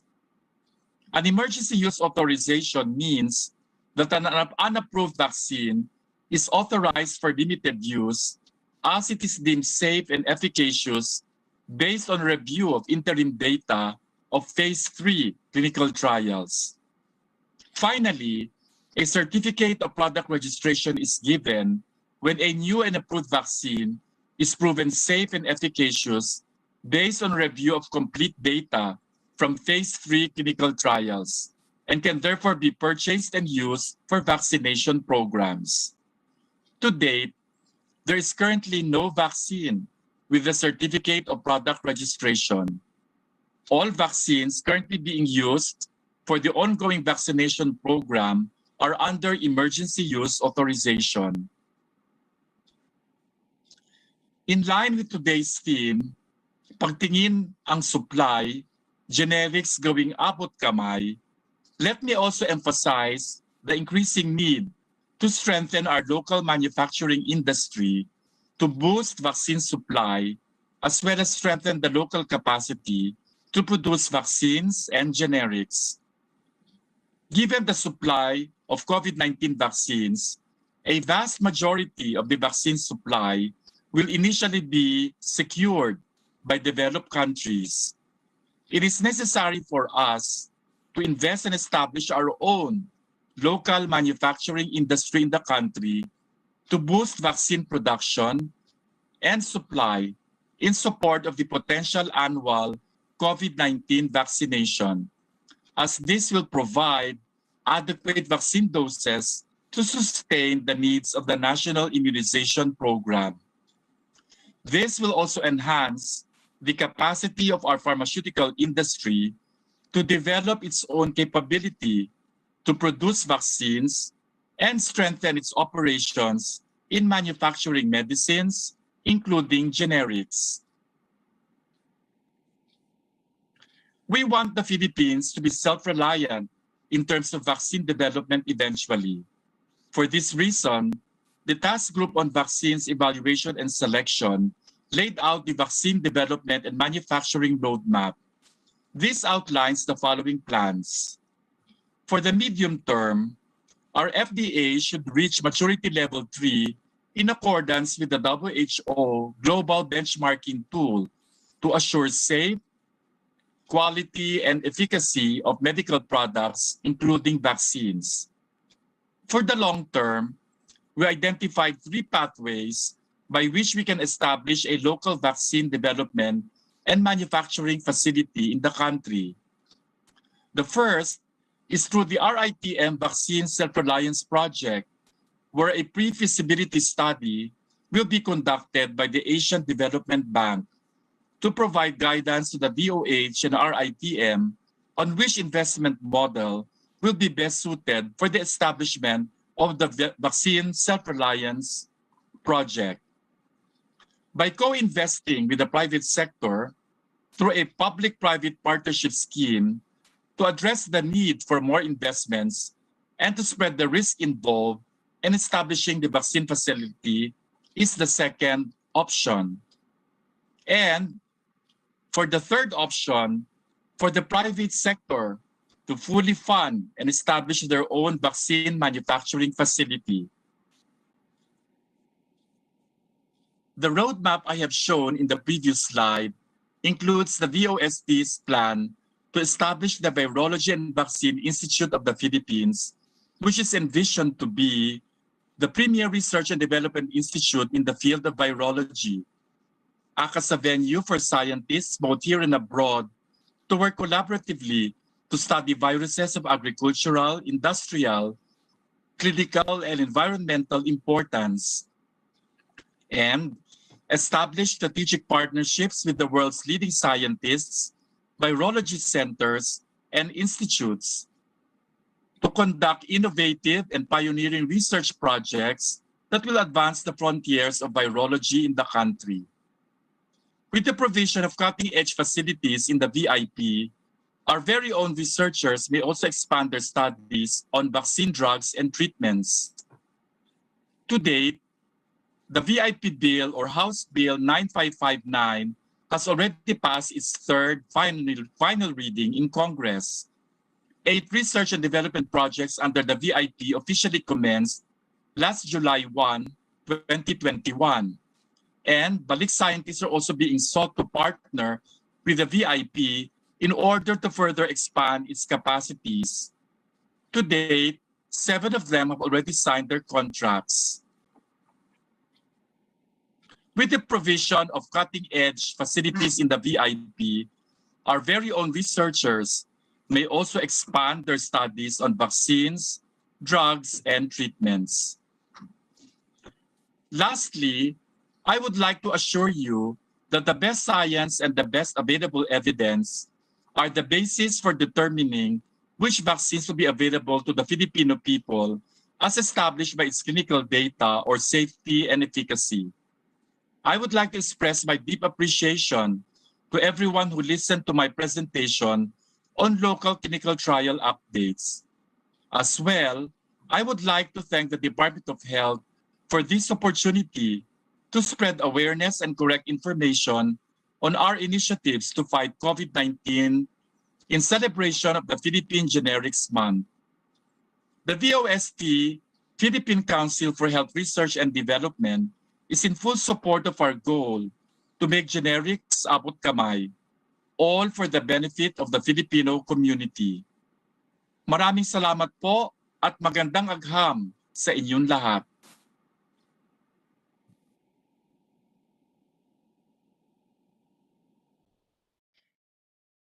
Thank you very much, Director Montoya, for your presentation. So now we go back to our topic on the efforts of the national government to strengthen vaccine supply. Let us all welcome the current Director General of the Anti-Red Tape Authority, or ARTA, Secretary Attorney Jeremiah B. Belhica. Over to you, Director.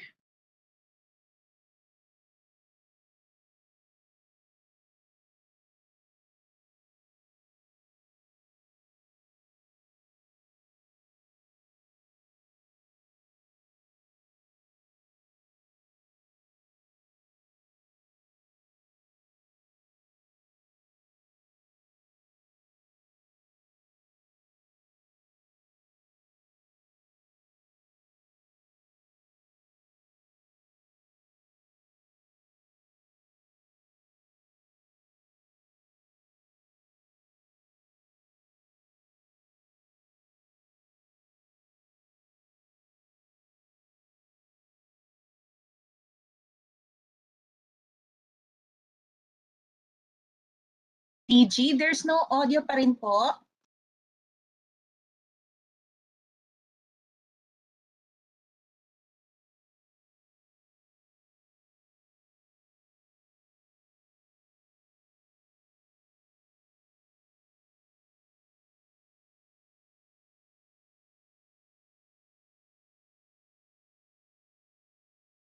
Hi, DG. We still cannot hear you.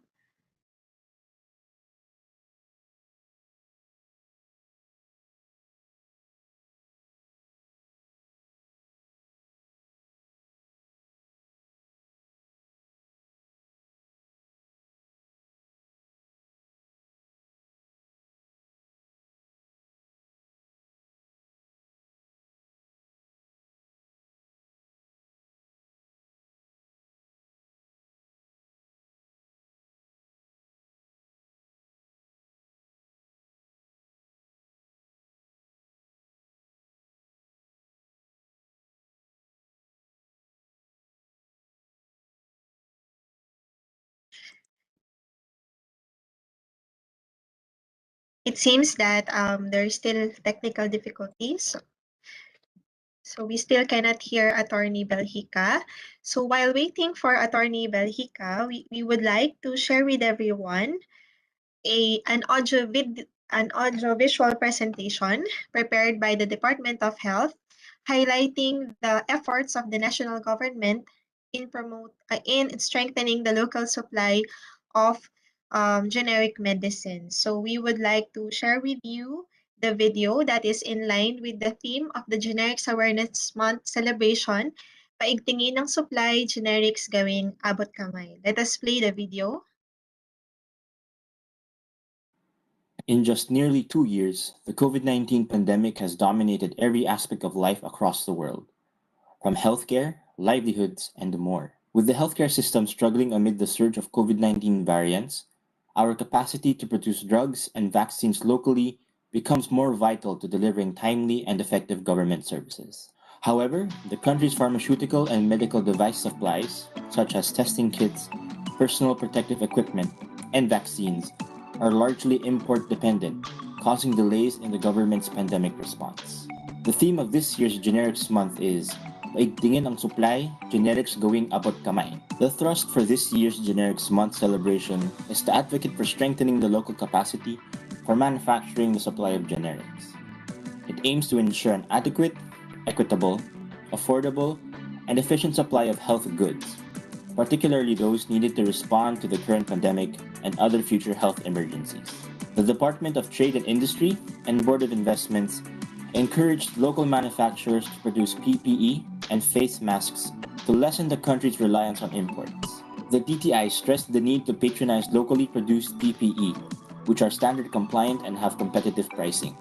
These offices underscored the necessity to produce, at least for our country's internal requirement, and be self-reliant on strategic and critical medical products. This repurposing program led to new investments of $35 million and saved 7,450 jobs that were supposed to be laid off due to the COVID-19 impact on the economy. Furthermore, the DTI recommended establishing a green lane to expedite the permitting process to encourage local commercialization and manufacturing of vaccines.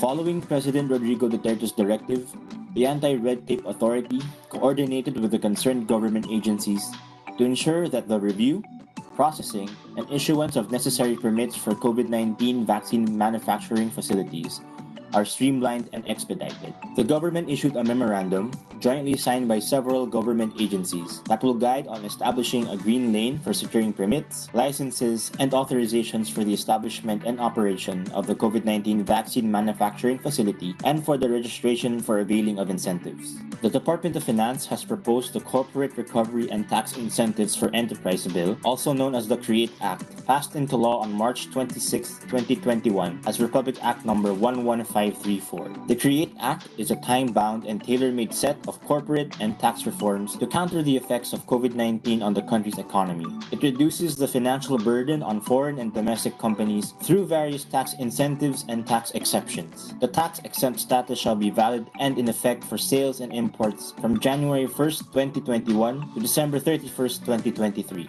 The Philippine Food and Drug Administration has released various issuances and advisories to guide stakeholders and the general public on its regulatory processes and transactions during the quarantine. The government recognized the need to have a more efficient, interconnected process among government agencies. With this, the FDA, Bureau of Customs, and ARTA issued a joint memorandum to create Bayanihan One-Stop Shop, or BOSS, for securing a license to operate to import COVID-19 critical commodities for commercial distribution. In efforts to further streamline the procedures and improve communication among agencies, the BOSS is a single window and concierge for all government agencies involved in importing COVID-19 critical commodities, particularly the FDA and BOC. The BOSS started to operate on the 30th April 2020 and shall be in effect until the existence of a state of national emergency or until otherwise required by the President. The Department of Science and Technology recognized that the Philippines could not develop and manufacture a COVID-19 vaccine as it does not have the facility at the moment. With the current global shortage and inequity of supply of COVID-19 vaccines and other critical commodities, the agency pushes the country to be vaccine self-reliant in the coming years to prepare for future pandemics. The DOST is looking at the fill and furnishes approach of local manufacturing as a starting point for the Philippines. Likewise, the agency proposed a bill to establish the Virology Science and Technology Institute of the Philippines that will capacitate the country to conduct scientific research initiatives and eventually develop our own vaccines. The Department of Health led the country's health response to combat COVID-19, coordinating with the different government agencies and offices, international health development partners, and private stakeholders. The DOH continues to implement different national health programs amidst the pandemic to ensure that Filipinos access essential public health services. It also leads the regulation of prices of COVID-19 health-related commodities as well as providers of health goods and services. The DOH also urges the government and private sector to strengthen local capacity to manufacture and produce safe, quality, and affordable generic medicines, especially during these challenging times. The government continues to implement programs, projects, and activities to help the local pharmaceutical industry meet the increasing demands for COVID-19 related health commodities, such as medicines and vaccines. We will continue our fight against the pandemic as we prepare for other pandemics and health emergencies in the future. In just nearly Wow, thank you very much. We would like to sincerely thank the DOH Communications Management Unit, or CMU, for developing that very informative audiovisual presentation. At this point, we would like to remind our dear participants to accomplish the attendance forms, and please also feel free to raise your questions about the presented topics through the chat box. So we will be having a panel discussion later. Please raise your questions through the chat box. So now, I think Director General Baljica is ready. So we will go back to his presentation about the efforts of the national government on strengthening vaccine supply during the COVID-19 pandemic. Again, we are very pleased that Director General Baljica is here with us today to present this topic. Over to you, Secretary Jeremiah.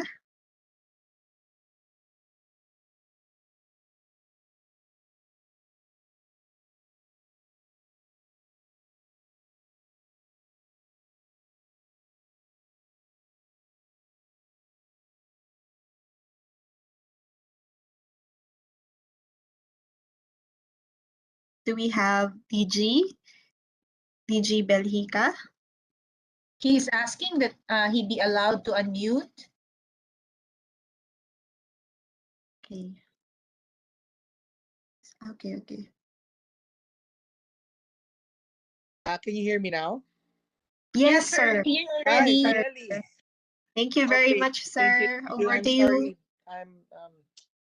And anyway, so thank you very much, Miss Johanna. I'll try to be very brief as I've taken so much of your time.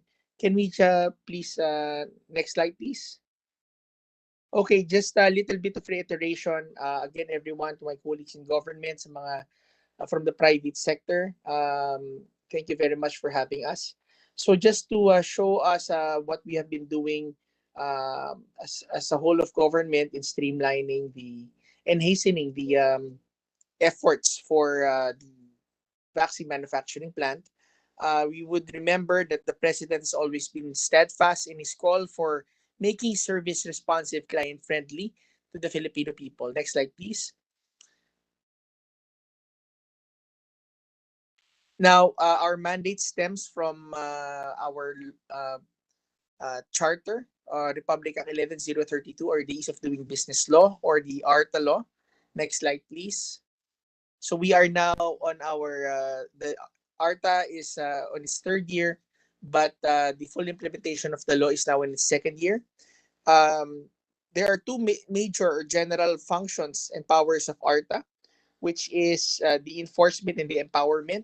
Enforcement, meaning we help government agencies streamline their processes, capacitate the government agencies, even pull them together to come up with a joint memorandum circular that will streamline government processes, and also enforcement in terms of investigation and even filing of cases. One of the functions of ARTA also is we would also assist the private sector in any way to facilitate any matters that they would need to coordinate with different government agencies. Next slide, please.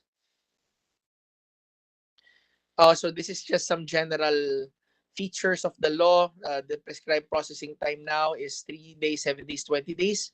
3 days for simple transaction, 7 days for complex transaction, and 20 days for highly technical transaction. So this is in general. Ito po in general, lahat po ng mga transaction sa gobyerno ay kinakailangan matapos po sa loob ng 3, 7 o 20 araw. Also, the Citizens Charter is very important. Role and prominent role in the push of our administration in promoting ease of doing business, because the Citizens Charter, ito po ay the menu of the government agencies to show to the public that these are the requirements, these are the services, the steps, the processes, and also the fees that you need to pay.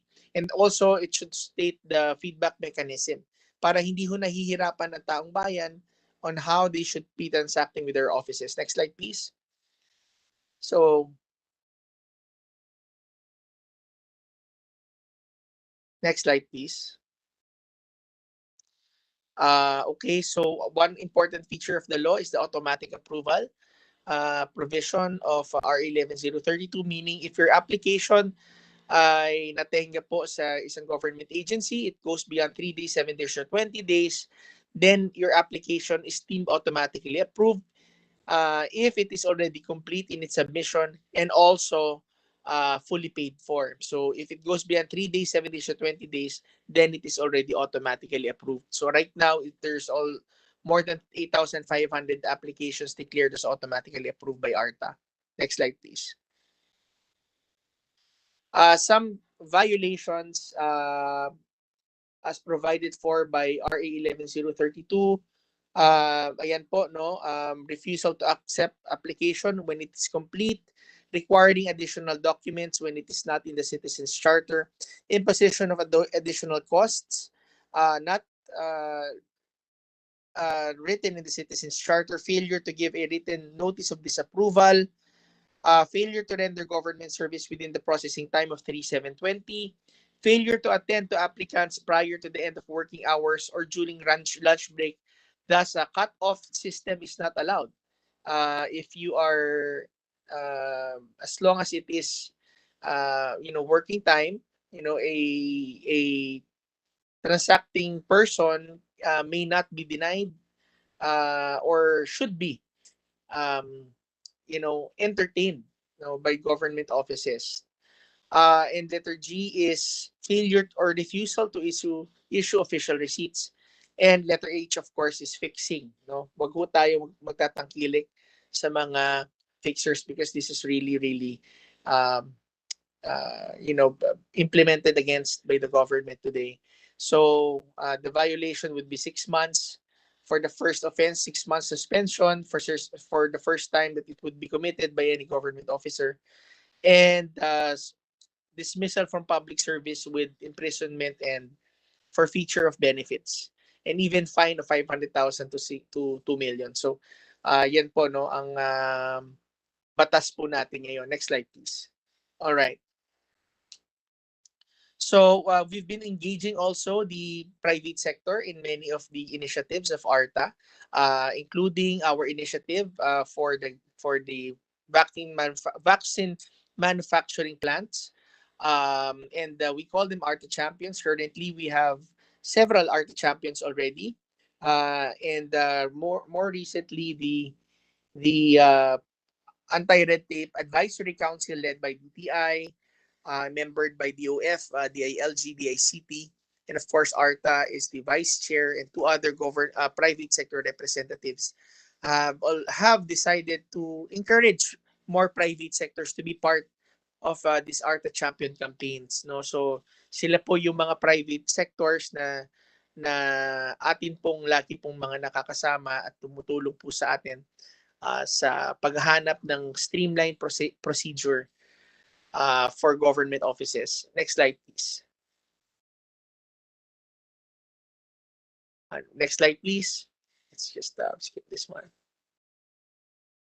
Okay, so on the green lane for vaccine manufacturers, the president on April 15 did reiterate this during his talk to the people regular show, and said that I would just be reading, ang hinihingi lang ni Mon Lopez, Secretary Lopez, is assistant is requested green lane on government permits. Will subscribe to all requirements and submit documents, but need faster production. Kindly give me the meaning of every word. Give meaning of every word in that sentence. That would be the Bible of government dito sa parang dasal natin ito sa gobyerno, kasi historically Philippines is one of the laggards, sabi nila, was because there's a lot of paperworks and kung ano-anong hinihingi. That's why I have cut processes down to the lowest level and ask everybody to cooperate. Itong government procurement of locally procured subject to standard specs and prices. Madali lang man ito kung tatrabahuhin mo ito. So this was mentioned and manifested by the President on April 15, 2021. So this kind of started the ball rolling for the creation of a green lane. Next slide, please. For vaccine manufacturers. So that's why we, in cooperation with the Department of Health, the DTI, the BOI, the Department of Science and Technology, the FDA, and the National Task Force, um, we came together and sat down to create this joint memorandum circular for the establishment of a green lane for securing permits, licenses, and authorization for the establishment and operation of a bulk import, fill, and finish local coronavirus disease 2019 vaccine manufacturing facility, and for the registration of availment of incentives. Next slide, please. So, a little bit of background, as I did mention, through the president's, after the talk to the people, the president did issue a directive to ARTA number 2021-29. The president directed ARTA to coordinate with DOH, DOST, DTI, and other concerned agencies to ensure that the review, processing, and issuance of necessary permits and clearance for establishment of the COVID-19 vaccine manufacturing facility in the country are streamlined and expedited, subject to existing rules and regulations. So ito po yung marching order ng ating Pangulo. Next slide, please. So the purpose is to create a green lane that would set the expedited and streamlined process and requirements in the issuance of permits, licenses, and authorizations relative to the establishment and operation of a bulk import, fill and finish local COVID-19 vaccine manufacturing facility. So this is also to provide for the facilitated registration for incentives for a bulk import, fill and finish local COVID-19 vaccine manufacturing facility and assistance for importation requirements. So a bulk import, fill and finish vaccine manufacturing facility simply means that the vaccines, since we do not have yet a locally uh, created or formulated vaccine, so most of the vaccine or all of the vaccines are still being imported. So these vaccines would be imported in bulk, but would be filled and finished locally here in the manufacturing plant. No? So dito po nila nilalagay in separate smaller portions through the vaccine manufacturing facility locally. So the streamlined process for the application of permits of this vaccine manufacturing facility was streamlined through the joint memorandum circular. Next slide, please. So the scope of the GMC covers the central and regional field offices of the field regulatory operations of the FDA, the DTI, the Board of Investments, and also the DOH, the DOST, and the National Task Force Against COVID-19. It shall also apply to enterprises that intend to establish and operate a bulk import, fill, and finish local COVID-19 vaccine manufacturing facility in the country that will produce a shared product as defined under the GMC.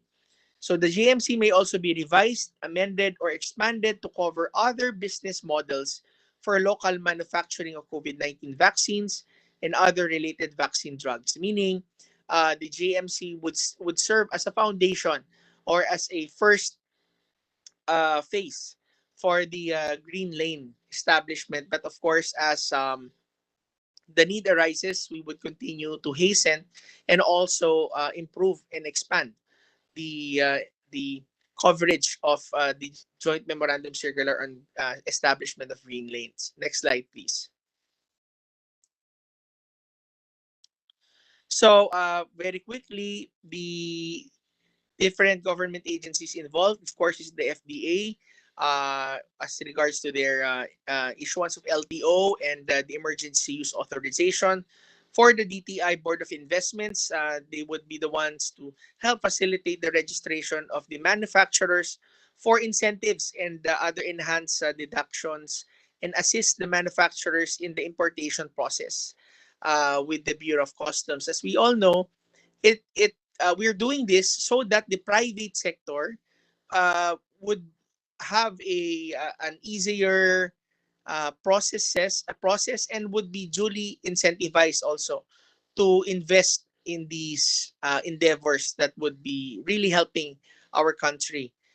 So that is very important that we have the Board of Investments of TTI on board to encourage our investors to put up these plans. Of course, the Department of Health to ensure advanced market the study from the government commitments. Next slide, please.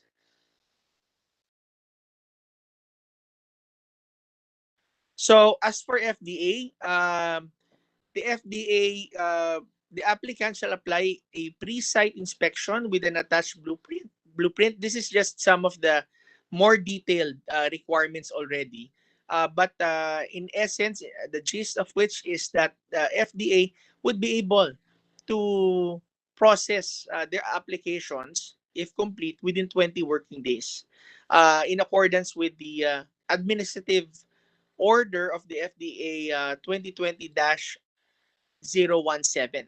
And also, the applicant shall also submit an application for emergency use authorization, and the application for EUA shall also be governed by Executive Order number 121 series of 2020. So this is the policy that the Office of the President issued with regards to the issuance of the emergency use authorization, which also streamlined everything. Next line, please. Okay, so this is just a summary of the steps, no? So there would be 11 steps that would be facilitated, but also would be assisted, no? There would be a hand-holding uh, that would be implemented by the government agencies with any applicants, so long as the application is for the application for a putting up of a manufacturing plant for vaccines. So it would be 11 steps in 20 working days. As you can see, online application, assessment of application requirements, the receipt of an order of payment, the posting of a payment and acknowledgement of payment, the scheduling of inspection, which would be within the day. Also, the inspection to be undertaken, and this will be a joint inspection by several agencies concerned. If found non-compliant, the establishment is given time to comply and submit corrective action and preventive plan. If compliant, then it would proceed to step number 8. Also, of course, the CAPA review, the preparation of recommendation, the approval of the certificate of compliance, and the center evaluation, and the approval of the license to operate in its issuance. So this would be done all in 20 days. Next slide, please. So this is just to show the registration process flow for COVID-19 emergency use authorization. As you can see, there are 10 levels or 10 steps, no, in the registration, from filing, receiving, pre-assessment, assessment of the Center for Drugs, submission of report and recommendation from the CDRR and the expert panel, and also the evaluation and report and recommendation. Now, the decision will now be with the Director General whether uh, a letter of disapproval would be given or an EUA would be given to them, or an approval for an EUA. So this is again in um, consistent with the Executive Order 2020 issued by the Office of the President. Next slide, please. Of course, as I did mention, it's very important that applicants would have an expedited registration for availment of incentives for local import, fill and finish COVID-19 manufacturers. Meaning, once they file their application, there is an automatic facilitated expedited registration for the availment of incentives for this bulk import fill and finish local COVID-19 manufacturers. So this is also aligned with RA 11534 or the Corporate Recovery and Tax Incentive for Enterprise Act or CREATE law and other applicable laws and rules and regulation. Also, they shall also provide, the BOI shall also provide assistance to applicant by facilitating the immediate resolution of issues and concerns related to the establishment and operation of the COVID-19 uh, manufacturing plant. Those also related to applicable administrative processes of the BOC and other concerned institutions, including the LGUs. So the BOI, again, would be hand-holding uh, together with these private institutions to ensure that they would not only be registered quick and fast, but they would also be incentivized and given all of the available incentives as already provided by law, specifically the CREATE law. Next slide, please. So the JMC also created an oversight committee being chaired by the DTI, BOI, of course, ARTA, is also a member, sits as a vice chair, uh, DOH, FDA, DOST, the National Task Force, and of course the Office of the Presidential Advisor on Streamlining of Government Processes, who is Secretary Leoncio June Ivasco. Next slide, please. So the functions of the Oversight Committee would be to monitor and oversee the implementation of the green lane process and promote the green lane to the national government agencies and local government units. Also review applicability of the rules and recommend policies to improve the standards that were set by the GMC and also undertake other measures necessary to enforce the standards set in the GMC. Next slide, please. So just a quick update, there have been some checkpoint meetings last July 2021, August 20, 2021, and September 24 at 10 a.m. to 12 noon. There would again be another checkpoint meeting. Checkpoint meeting meaning we make sure that uh, we are still on track in the implementation of the GMC. So the Department of Health again would be invited in the next meeting also to present some of the guidelines pertinent to the procurement of the vaccines. Next slide, please. So the Green Lane Initiative is a example. This is an example of a whole of government streamlining efforts that are now already being advocated by the Duterte administration. And one particular program of ARTA, flagship program of ARTA in the whole of government streamlining initiative is the program ni Himaya, or the National Effort for the Harmonization of Efficiency Measures of Interrelated Agencies. Next slide, please. So this is a sectoral-based streamlining efforts. So aside from the Green Lane, bukod po dun sa Green Lane initiative ho natin na nagtulong-tulong po ang iba't ibang mga ahensya na padali ng proseso, ganun din po ang ginagawa natin sa connectivity telco sector, sa logistics sector, sa food and pharma sector, and also in the socialized housing sector.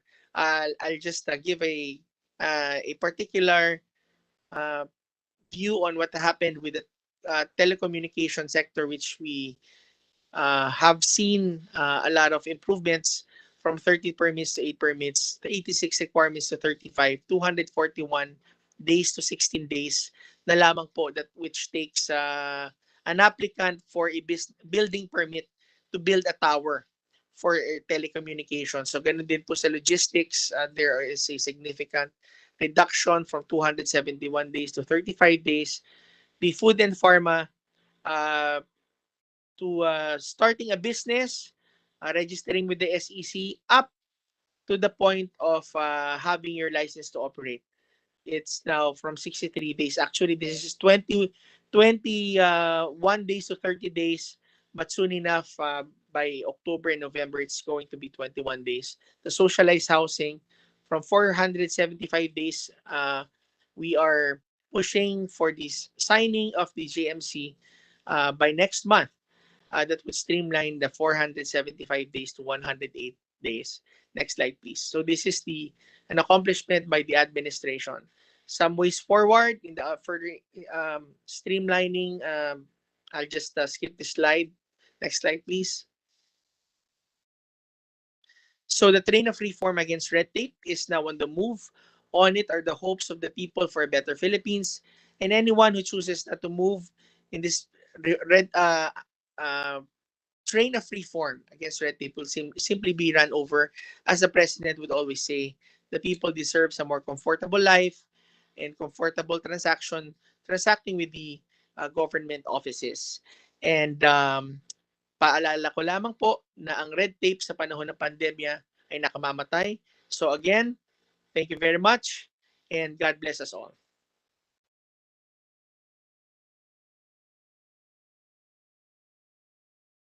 Thank you very much, Director General Belhica. Thank you po for pushing through with your presentation despite the technical difficulties. We really appreciate it. So again, we would like to sincerely thank all our resource speakers for your presentations. Now we will have the panel discussion where participants will be asking questions to our panelists about the topics presented. To moderate the question and answer session, it is my pleasure to introduce to you our moderator, who is presently a technical advisor of the Union Tobacco Control and a former Undersecretary of the Department of Health. Let us all welcome Dr. Madeline De Rosas Valera. The floor is yours, Dr. Mads. Over to you po. Thank you. Can you hear me? Yes, Doctor. Thank you very much. So it's already lunchtime, and let's have a quick but really relevant question and answer. For this morning, we have heard speakers from FDA, the DG, to of course, it started with WHO and the DTI efforts, what they have been doing to ensure that there are tax incentives that we can provide to our manufacturers and to our businessmen. And of course, the green lane and the streamlining efforts of the ARTA, with our Secretary Belhica giving a very good description on how the efforts that they have been doing to ensure that they have streamlined all efforts, all national government efforts to provide efficient services to everyone. And with Dr. Montoya providing us the road towards having a very good and efficient vaccine productions system. Okay, for this morning, there are already several questions raised. Is Dr. Montoya still around? There are two questions for Yes. Dr. Montoya. Yes, Yusek Mats, I'm here. Hi there, how are you? Okay, there, you mentioned about the 8 vaccines. Ms. De La Cruz would like to know what are these 8 vaccines under phase 4? Yun po yung na-issuean na ng EUA, ng ating FDA, at pati na rin po ng FDA ng US at ng many countries. So, actually po, yan po yung ating nasa atin na ngayon. Kasi they're continuing to phase 4. Kasi lahat po na na-issuean ng EUA currently, based on the interim analysis of the phase 3 data, they're continuing it to the long-term surveillance for the long-term effects po. So yun din po yun. So it's the likes of Pfizer, Moderna, Janssen, Sinovac, Sinopharm, ano pa ba, Sputnik V, AstraZeneca, Johnson & Johnson. Yes, Johnson nga. So yun po, yun mga yon. Okay. Thank you very much. Meron pa isa, Doc Montoya. Do we have Filipinos? You mentioned about Filipino scientists. Do you have Filipino scientists incentives? And what can be you give further updates on that? You mentioned about incentives to balik scientists. Yes, yung ating Balik Scientist program, of course, yun po ay open to Filipino scientists based in the US. Marami po tayo niyan na magagaling, but they just have to be given the opportunity to help us here in the Philippines. So we have that program. At before po, we usually require them to come here, syempre, para ma-meet yung ating mga scientists. They will work here. Pero ngayon po, because of the pandemic, we have another mechanism in place. Ito yung tinatawag nating short-term na virtual. In other words, they do not have to leave the US or where they are based now because of the pandemic. At alam naman po natin na there are quarantine requirements. Baka pagpunta nila dito, ubos na yung kanilang stay sa quarantine pa lang. So they can actually do their work where they are based and they will be paid accordingly also for that. So yun po. And then we also have, of course, support for researches na gagawin dito, especially if it's vaccine related. And kaya nga we look forward also to the VIP, yung Virology Vaccine Institute of the Philippines, dahil doon po i-house lahat ito sana kapag ito ay talagang naipasa na at naaprubahan na. Although kahit wala pa po yung VIP, ay ginagawa na po natin yan. Okay. Pati yung mga retired scientists, kung gusto dito na mag-retire sa Pilipinas. Yes, opo. Yusek Mads, meron tayo niyan. In fact, meron na po kami. Hindi ko na muna i-announce yung pangalan nila kasi baka ma-preempt. Pero meron kami mga scientists na mga mag-asawa pa na gusto nang umuwi at gusto nang maging long-term balik scientist dito at inaayos na po na papel nila. Puro to mga expertise po sa vaccine development. So malaking tulong po ang kanilang pagpunta sa atin.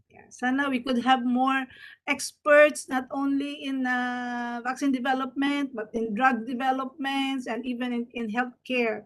Yung mga retirees na. Basta Yusek Mads, ano naman yan? Basta related to COVID-19, syempre, because it's pandemic now, priority yan. Basta related to COVID-19 ay kasama po yan. Thank you very much. That's going to be a very enticing activities for our Filipinos who had been abroad, would like to come back and serve the country. May tanong para sa FDA. I understand, Melissa, si Dr. si DG Red, but I know perhaps someone can answer this.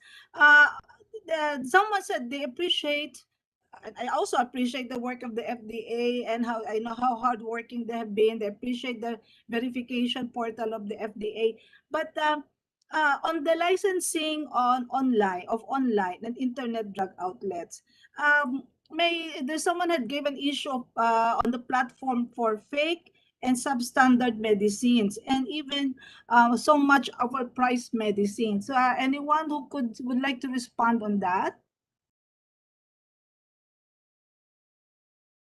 From the FDA. Ngayon nadami na, even Tosilab is may mga nagcha-charge ng 70,000 to even 200,000 pesos na Tosilab at fake pa. Yes, Dr. Guerrero. Dr. Matt, so ito po ba yung issue tungkol sa mga pagpepresyo ng mga COVID-19 drugs? Well, unang issue is the platform for fake and substandard. Meron bang kasi may internet drug outlets platform.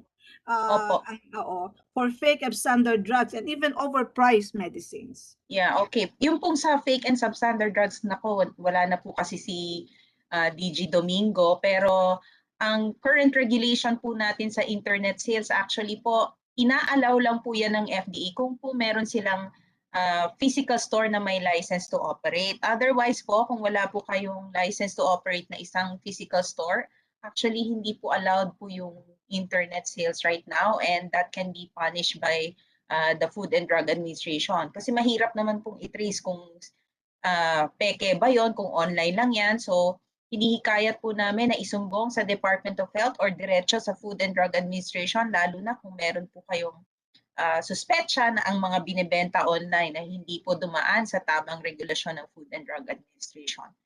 Yun naman pong sa overpricing ng drugs, kami po ay alam namin yan. So alam namin yung mga hirap po ngayon ng COVID-19 patients, kaya po nagsiset po actually tayo ng suggested retail price at nakikipagtulungan tayo sa Department of Trade and Industry para po sa pag-monitor po ng presyo ng mga gamot, hindi nga lang gamot po, pati mga medical devices na.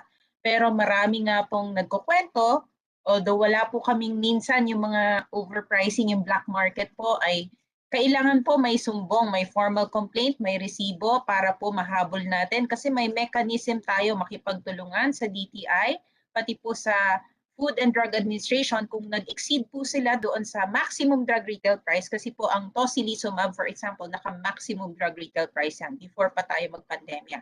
So kapag exceed po doon sa ating maximum drug retail price, meron po yung parusa na nasa Cheaper Medicines Act. Yung pong sa suggested retail price, pinag-aaralan na po ito ng Department of Health kung tayo po ay magre-revert na sa maximum drug retail price. Kasi ngayon, suggested pa lang sila, pero we are aware po nahihirapan ng mga pasyente doon sa presyo ng mga gamot.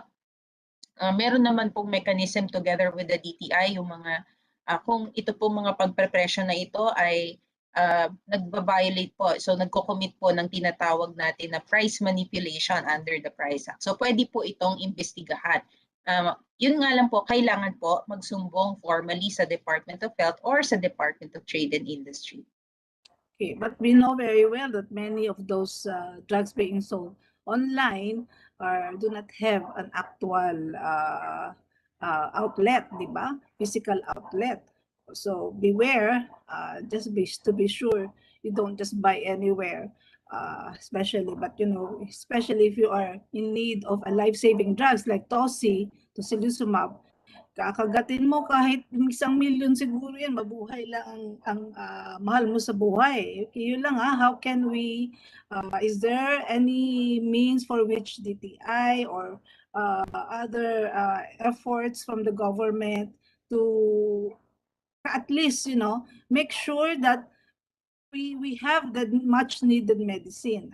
Is there already an engagement like with the international agency to have these life-saving drugs for COVID be made available? So with regard to the supply security, tayo po ay nakikipagtulungan din sa Department of Trade and Industry, pati po sa mga private sector. So simula pa lang po ng pandemya, nagkaroon na po tayo ng technical working group where we are really monitoring ano po yung status of supply and inventory at kakayahan ng ating mga manufacturers and international suppliers na mag-supply po sa atin ng mga gamot at devices for COVID-19. So sila po ay nag-update sa atin ng kanilang mga inventaryo.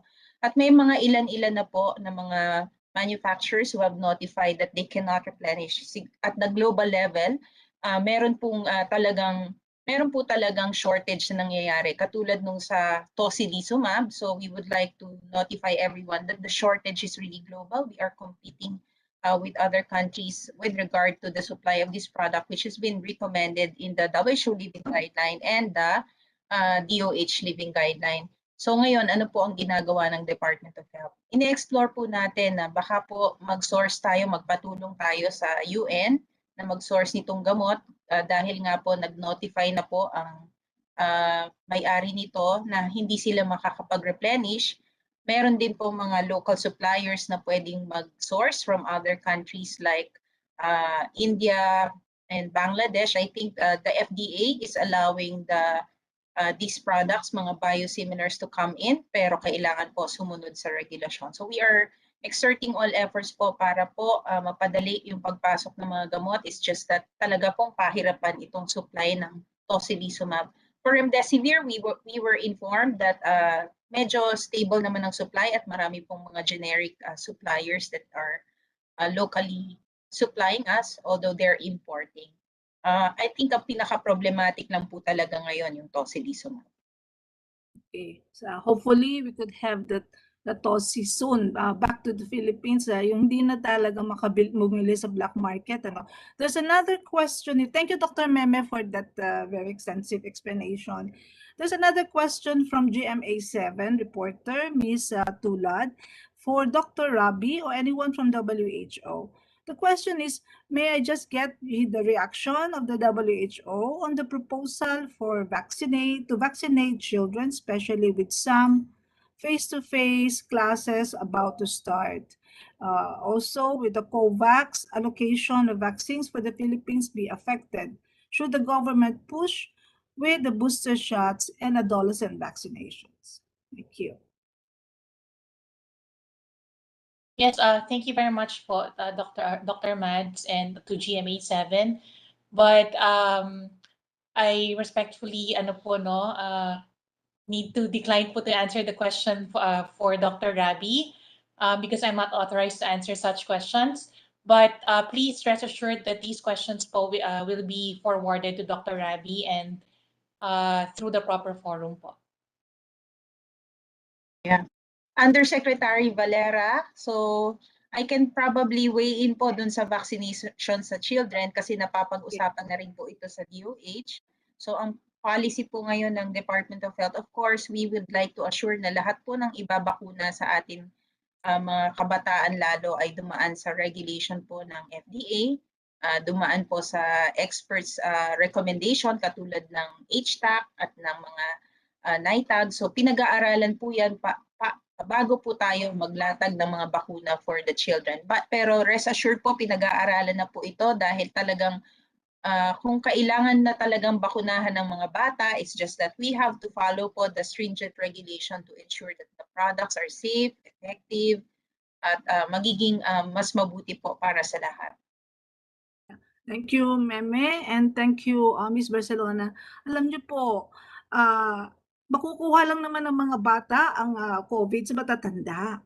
Kaya yung mga matatanda dapat tayo mga na kailangan mabakunahan ay magpabakuna na. At we make sure that the immune system of our children are also very good, and we provide them all the necessary nutritious support. Hindi ho basta-basta tayo makakasabi kung oo o na, no? Dahil it can have a long-term effect on our children. So ayaw naman natin magkaroon ng long-term bad effect, or especially sa mga anak natin. Mga sisisihin naman natin na dahil nabakunahan, nagkaroon ng ganitong sakit ang inyong mga anak. Kaya medyo kailangan tayo maghintay sandali habang ang mga dalubhasa ay talagang ginagawa na ang lahat ng paraan para malaman kung ano ang maging sagot sa pagbabakuna. Sabi nga, madalas natin sabihin, only God knows, but with the effort of human, then we will be able to find the answers. Okay? So, we are ending this morning session. We'd like to request everyone to please open your video. This 30 years, 3 decades of the generics law, it started with a dream of ensuring that we have low-cost quality medicines for all Filipinos. And the dreams went through a journey, a difficult and challenging journey. And until now, we are just facing this difficult and challenging journey. But we can see with all the discussions, meron naman hong nagagawang magaganda at efforts to address the generics law's dream. And the difficult roads, as we say, the difficult roads often lead to beautiful destinations. So we hope that we will soon meet and address this dream and have reach our final destinations, di ba? To ensuring quality, efficient, and effective medicines and generic drugs to everyone, to every Filipinos. So lahat po, may picture na, nasa video na tayo. So thank you very much, Dr. Madeline De Rosas Valera, for moderating the panel discussion. And thank you very much again to all our resource speakers and panelists for answering the questions of our participants. With your indulgence, before we end the program, we would just like to share with everyone a special TikTok video. So recognizing the importance of social media platforms in disseminating health information and improving awareness on health-related advocacies, the DOH Pharmaceutical Division reached out to one of the pharmacists with great following in social media who uses his platform to disseminate correct and up-to-date information, medical information, and to influence positive change among his followers. So we are happy that this famed influencer accommodated our request and developed this TikTok video, which he will share in his TikTok account. And he is also here with us today. Let us all watch the message of Mr. Archie Larga, pharmacist and social media influencer about generic medicines. Let us play the video. Thank you. May mga tao mas prefer gumamit ng branded na gamot. Well, kung afford mo naman po, go lang, walang problema. Pero paano kung medyo kapos po tayo sa budget, lalo na ngayong panahon ng pandemya? Don't worry, let me explain. Ang mga generic na gamot ay mas mura pong alternatibo sa branded na gamot. Ano nga ba pagkakaiba ng generic at branded na gamot? Simple lang, yung presyo. Mas mura ang generic na gamot kumpara sa branded na gamot dahil hindi na po nito kinakailangang ulitin pa ang iba't ibang pag-aaral na una nang ginawa sa branded na gamot upang mapatunayan ang safety and effectiveness nito. Pagdating naman po sa mga branded na gamot, gumagastos na malaking pera ang mga pharmaceutical companies pagdating sa marketing at branding nito. Ang pagiging mura at abot kaya ng mga generic na gamot ay makakatulong upang masiguradong matatapos ng mga pasyente ang kanilang gamutan. At para masigurado din po ang kanilang paggaling. Dahil tandaan po natin na mga generic at branded na gamot ay naglalaman ng parehong gamot o yung tinatawag na active pharmaceutical ingredient. Kaya nakatipid ka na, gumaling ka pa. At alam niyo po ba na meron tayong mga batas at polisiya na sumisiguro na meron tayong sapat na supply ng dekalidad na generic medicines? Isa na po dito ay ang RA 6675 o ang Generics Act of 1988. Nire-require po ng batas nito ang mga doktor na gumamit ng generic name sa pagsulat ng kanyang mga reseta. Nang sa gayon kayo po mga consumers ay may kalayang mamili kung gusto niyong gamitin ay generic o branded na gamot. Bumili lamang po ng mga gamot sa mga lehitimong butika. At huwag mahihiyang magtanong, may generic ba nito? May mga... Thank you very much, Mr. Archie Larga, for that informative TikTok video. So again, we thank all our resource speakers, panelists, all our guests for your presentations and for addressing the questions of our participants. Our sincere gratitude as well to our dear participants for joining us in today's first part of this webinar series and for staying until the end of the program. We hope to have you again in the second session of this summit tomorrow at the same time. Thank you very much and enjoy the rest of your day. Let us all have a photo opportunity before we close our event link. Thank you very much po. Please open your videos.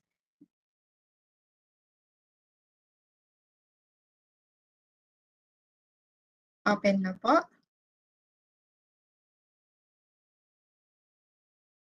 Okay. Alex, Kuya Adele, Kuya JM, Catherine, Pai, and if Archie can open his camera. Thank you, Archie. Thank you very much po to everyone. So I'll be taking the photo. Smile po. 1, 2. One more time. 1, 2. Waki. Waki. Thank you very much po. Happy lunch to everyone. Thank you very much, and we hope to tomorrow. see you tomorrow. Thank you. Congratulations. Thank you. Bye. Thank you. Maraming salamat po.